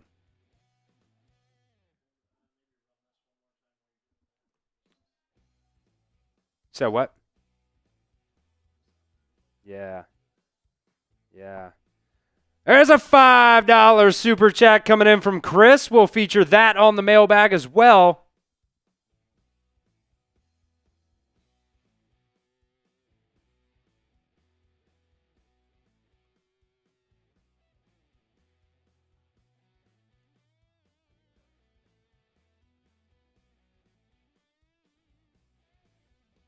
We'll feature it on the mailbag, but Chris coming in with a $5 super chat saying, am I wrong to think that the grade would be a 0? Didn't show up to class. Houday. Hey, you're not wrong at all. You're not wrong at all. Made one trade, trading away Logan Wilson. Okay. For a 7th round pick. That sure as hell helps you out. That sure does help you out, doesn't it? All right, I'm moving these weigh-ins over here, Billy. They're going to be regular weigh-ins.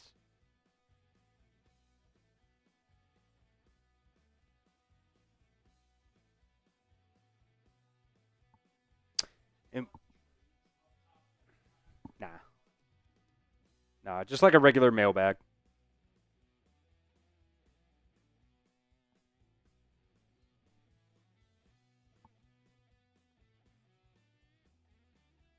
Just move those weigh-ins over.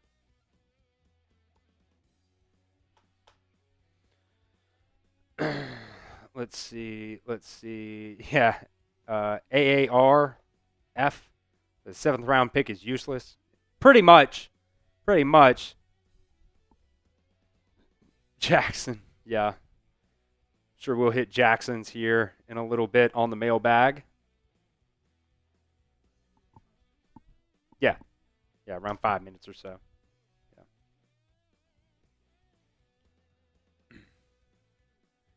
And I can kind of highlight things to guide you a little bit there too.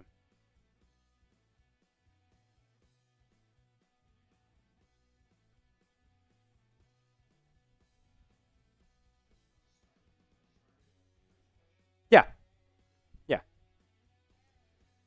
Tom said, watching you from YouTube. Appreciate you there, Tom. Getting set up for our Bengals mailbag here. If you want to get featured on that, Super Chat is the best way to get on our mailbag today. We got a couple of different Super Chats that I want to hit on today's show. You can also do hashtag Bengals, but also put your question, comment, concern, whatever it is there, after that or before that, whatever it is. So get those questions in to be featured on our mailbag today. First one we've done in a while. First live mailbag that we have done here in a while.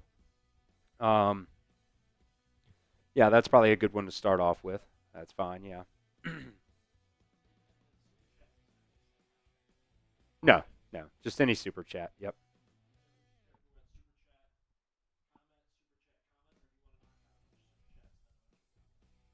Probably Super Chats first of the line there. Yep. All right. No, we'll just cut it later. Yeah. All right. Looks like we are pretty much ready to go here in just a second. We actually pushed that a little bit too soon, Billy. Wanted to start it up here. Get those questions in, Super Chat or hashtag Bengals. And we'll get your comments here on the show. Just do like a subway in real quick. And then we'll start off with the Sky Warrior. Yeah, there you go. Push that over. And then we'll start off here with the Sky Warrior. And we will get in to our first Bengals mailbag in a long time here on the show.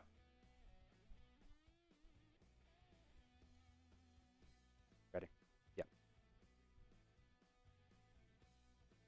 All right, we are back here for our Bengals mailbag. Couple of Super Chats coming in. Also, some of our live comments coming in from our NFL trade deadline coverage here. Sky Warrior coming in with a $10 Super Chat saying, how can the Bengals win the Super Bowl next year? I know how. Draft Ohio State's entire defense. That's how you fix the defense. But seriously, how do you win the Super Bowl next year? I just personally don't think that there is a way that you could win the Super Bowl next year. I think you got so many issues on this Bengals team right now, and you didn't do anything at the NFL trade deadline. Sure, you traded Logan Wilson for a 7th round pick. That's not going to help you at all. You didn't help this current team, and you did not help the future team. You need a tackle. Orlando Brown is going to be a free agent after the season. A couple of your offensive guards are also going to be a free agent after the season. You probably need some DT help. You need some edge rusher help.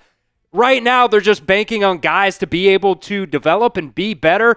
Zach Taylor the other day said that, he's glad that he wasn't canned after the 2020 season because after that, they were in the same spot. They were able to develop some of those young linebackers and, make a run to the Super Bowl there. But I personally just do not see it for this Bengals team right now. I think it's going to be a couple-year thing. But you got to be able to actually rebuild right.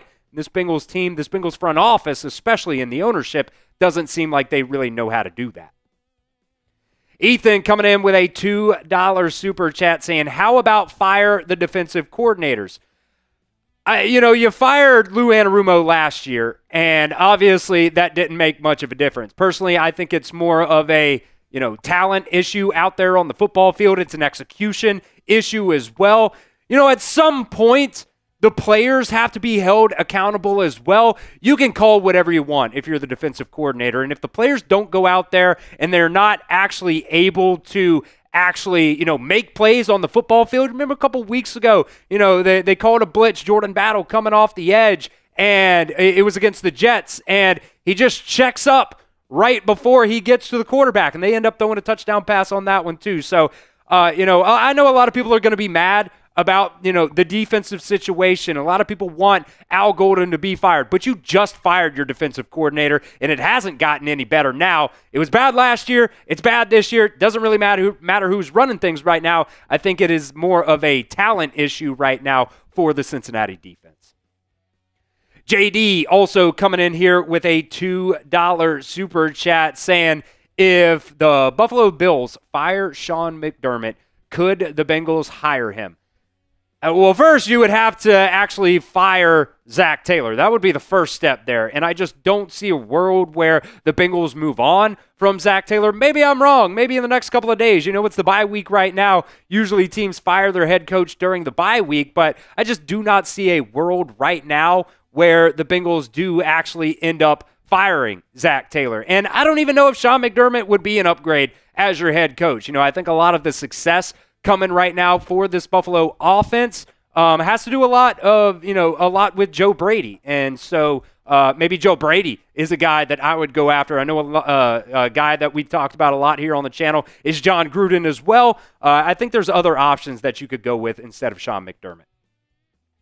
TW coming in with a $5 super chat saying, I love Joe Burrow, but I think it's time we trade Burrow. He is a cap space liability, especially being hurt. It is time to rebuild. We could get a lot for Joe Burrow. Well, the trade deadline at this point now has come and gone, and I just don't really see that happening, especially with the injury with Joe Burrow right now.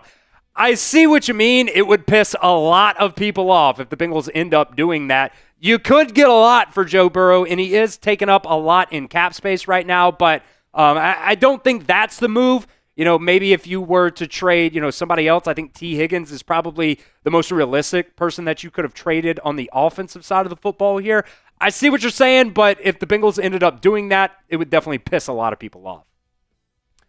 So grade the Bengals at the NFL trade deadline. They did make two trades. They traded a 5th, 6th round pick swap for Joe Flacco, and then they also picked up a 7th round pick from the Dallas Cowboys for Logan Wilson. Personally, I'm giving it a C. The Logan Wilson trade really doesn't do anything for you. Joe Flacco trade does help out your offense, especially, upgrading from Jake Browning right now. But let me know what you guys think. Grade the Bengals at the NFL trade deadline. A, B, C, D, or F down at the pinned comment of today's video. All right, Dark Fire coming in with a $5 super chat saying, we need a coach that attacks the players because what I've seen is the defense does not have accountability and we need accountability. I totally agree with you on that. It just makes me so mad. I get so annoyed hearing Zach Taylor up there during the press conferences saying the same exact thing week after week after week. We just need a play. We need somebody to step up. It's the same thing. He says the same thing every single week. At the end of the day, you just need people to be able to make tackles. You need somebody to actually come up and, play with some leverage on defense. You need to, have some better angles. A couple of weeks ago, Jordan Battle, I hate, continuously picking on Jordan Battle because it's not just him. It's everybody on this team. They do not know how to play with leverage. They have terrible angles, and, there's a reason why you are leading the league right now by far in missing tackles right now. So I think accountability is definitely up there. And, like I said, it definitely irritated me the other day that Zach Taylor, came down on Chase Brown from what he said after that loss, the other day. I think somebody's got to be mad about it. And I'm glad somebody did say something about it, because at the end of the day, it can't just be team meetings because team meetings just can get you so far. It doesn't seem like really team meetings are doing anything for you right now. It doesn't matter what you say. The results have to come on the field. And, right now it's just not happening for the Bengals.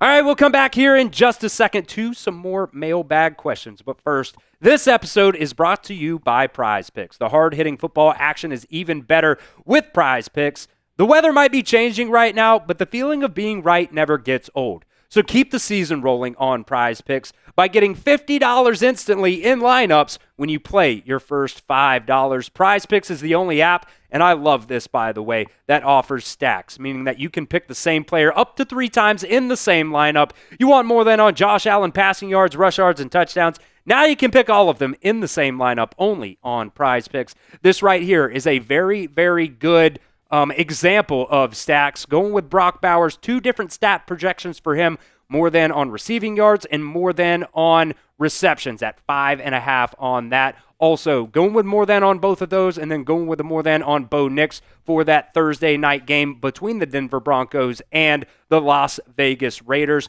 Great thing about Prize Picks, by the way, they also offer a lot of flexibility. You know, how you play is up to you. Choose the flex play where you get paid even if one of your picks misses. But if you want the biggest payout, by the way, which, you know, I do also love using this as well, go for the power play. No matter how you play, Prize Picks is a great way to put your takes to the test. So download the Prize Picks app today and use promo code CLNS to get $50 in lineups after you play your first $5 lineup. That's promo code CLNS to get $50 in lineups after you play your first $5 lineup. That link's going to be down in the comment section and the description of today's video. Prize Picks. It's good to be right. All right, Ethan coming in using his hashtag Bengals here, saying, why do you think Al Golden changed his play calling, blitz, and such when he came to Ohio? I guess he's talking about from Notre Dame there. I really have no idea. I genuinely have no idea. I think some of it probably has to do with the talent that the Bengals have out there on defense, but the blitz rate is really low compared to what he was doing at Notre Dame. And, I've said this before and I'll say it again, you could call all the blitzes in the world, but unless you execute, it just really doesn't matter there. But I really don't know why Al Golden has changed his play calling philosophy. Maybe Zach Taylor has a little bit of influence on that as well, obviously being the head coach there. But, I don't necessarily think it's all Al Golden's fault. I think a lot of it does fall on the, players that you have out there on defense as well. All right, Sir Frothy, I think is how you pronounce that there, saying, in your opinion, what year do you think the inconsistency started to repeat itself with this team? After the Super Bowl. After that Super Bowl team, your defense has got worse and worse and worse every single year after that. You can't develop players. You can't really, hit on those top 100 draft picks. It's just, it seems to me like after the Super Bowl is kind of been there. You've had your September woes, as well, that this year you thought you were going to be able to do better at, but then Joe Burrow gets hurt and you end up, I think, went 2-2 here in the month of September, and it just continues to repeat itself. So I'm going to say after that 2021 season. B. Henry coming in saying, what are your top 3 coaching candidates to replace a 40-31 record with Joe Burrow and a 4-30-1 record without him? Zach Taylor's record, excluding the playoffs, 40-30, not that great with Burrow either. My number one, let me see. We did our coaching replacements about 2 or 3 weeks ago, I believe it was. So I just want to pull up that because I had a full list of Zach Taylor replacements for that. Number 1 for me is Joe Brady. I think what there's the connection there with, Joe Burrow and Jamar Chase back at LSU. So he would be my number 1. I think he's done a really good job at the Buffalo Bills as well. I think John Gruden's one that you definitely have to consider. I think he brings that accountability factor that a lot of Bengals fans want right now. I think he could whip the boys into shape. Whether or not, he would be able to work with the Bengals front office, I think that could be a question mark a little bit there. Robert Saleh's out there. He's a really good defensive coordinator, not the best head coach out there.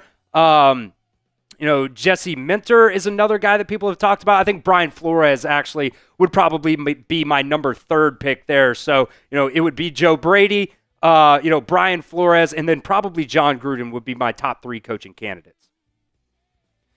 Gray Fox coming in with another question here saying, game or visit the in-laws better Sunday? Oh, man. Probably the game. I just, we just went through a phase of, the fiance always wanting to go to the pumpkin patch and stuff like that. And every single weekend, I've chosen to, go with the football games here. So in my opinion, I would say, watch a Bengals game or go to the Bengals game at the end of the day. So that's what I would end up picking there on Sundays. Jackson coming in saying, I spent 3 hours waiting for nothing, not a single trade. Well, you did have the one at 7:30 a.m. this morning when we were on our way to work.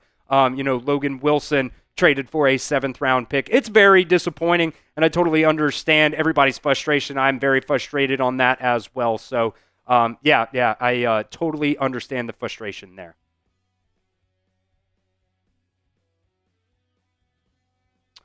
All right, that's probably good to end it there, Billy. Got a good 12 minutes in there. Throw up a Subway in or something like that, and we'll end it here. Oh, man, a very, very frustrating day. If you are a Cincinnati Bengals fan, they chose to do nothing yet again. It is right in their MO. It is their MO.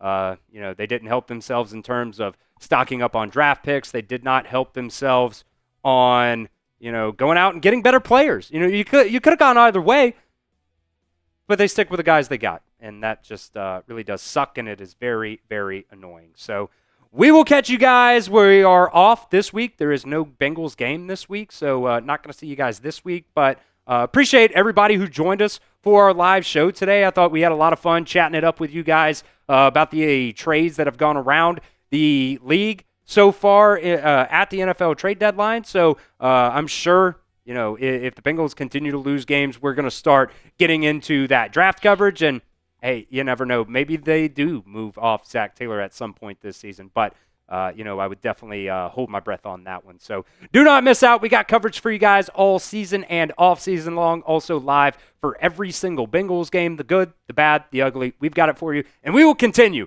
to call out Zach Taylor, Duke Tobin, and the Bengals ownership. So do not miss out. Hit that sub button. Stay up to date on all things Bengals news.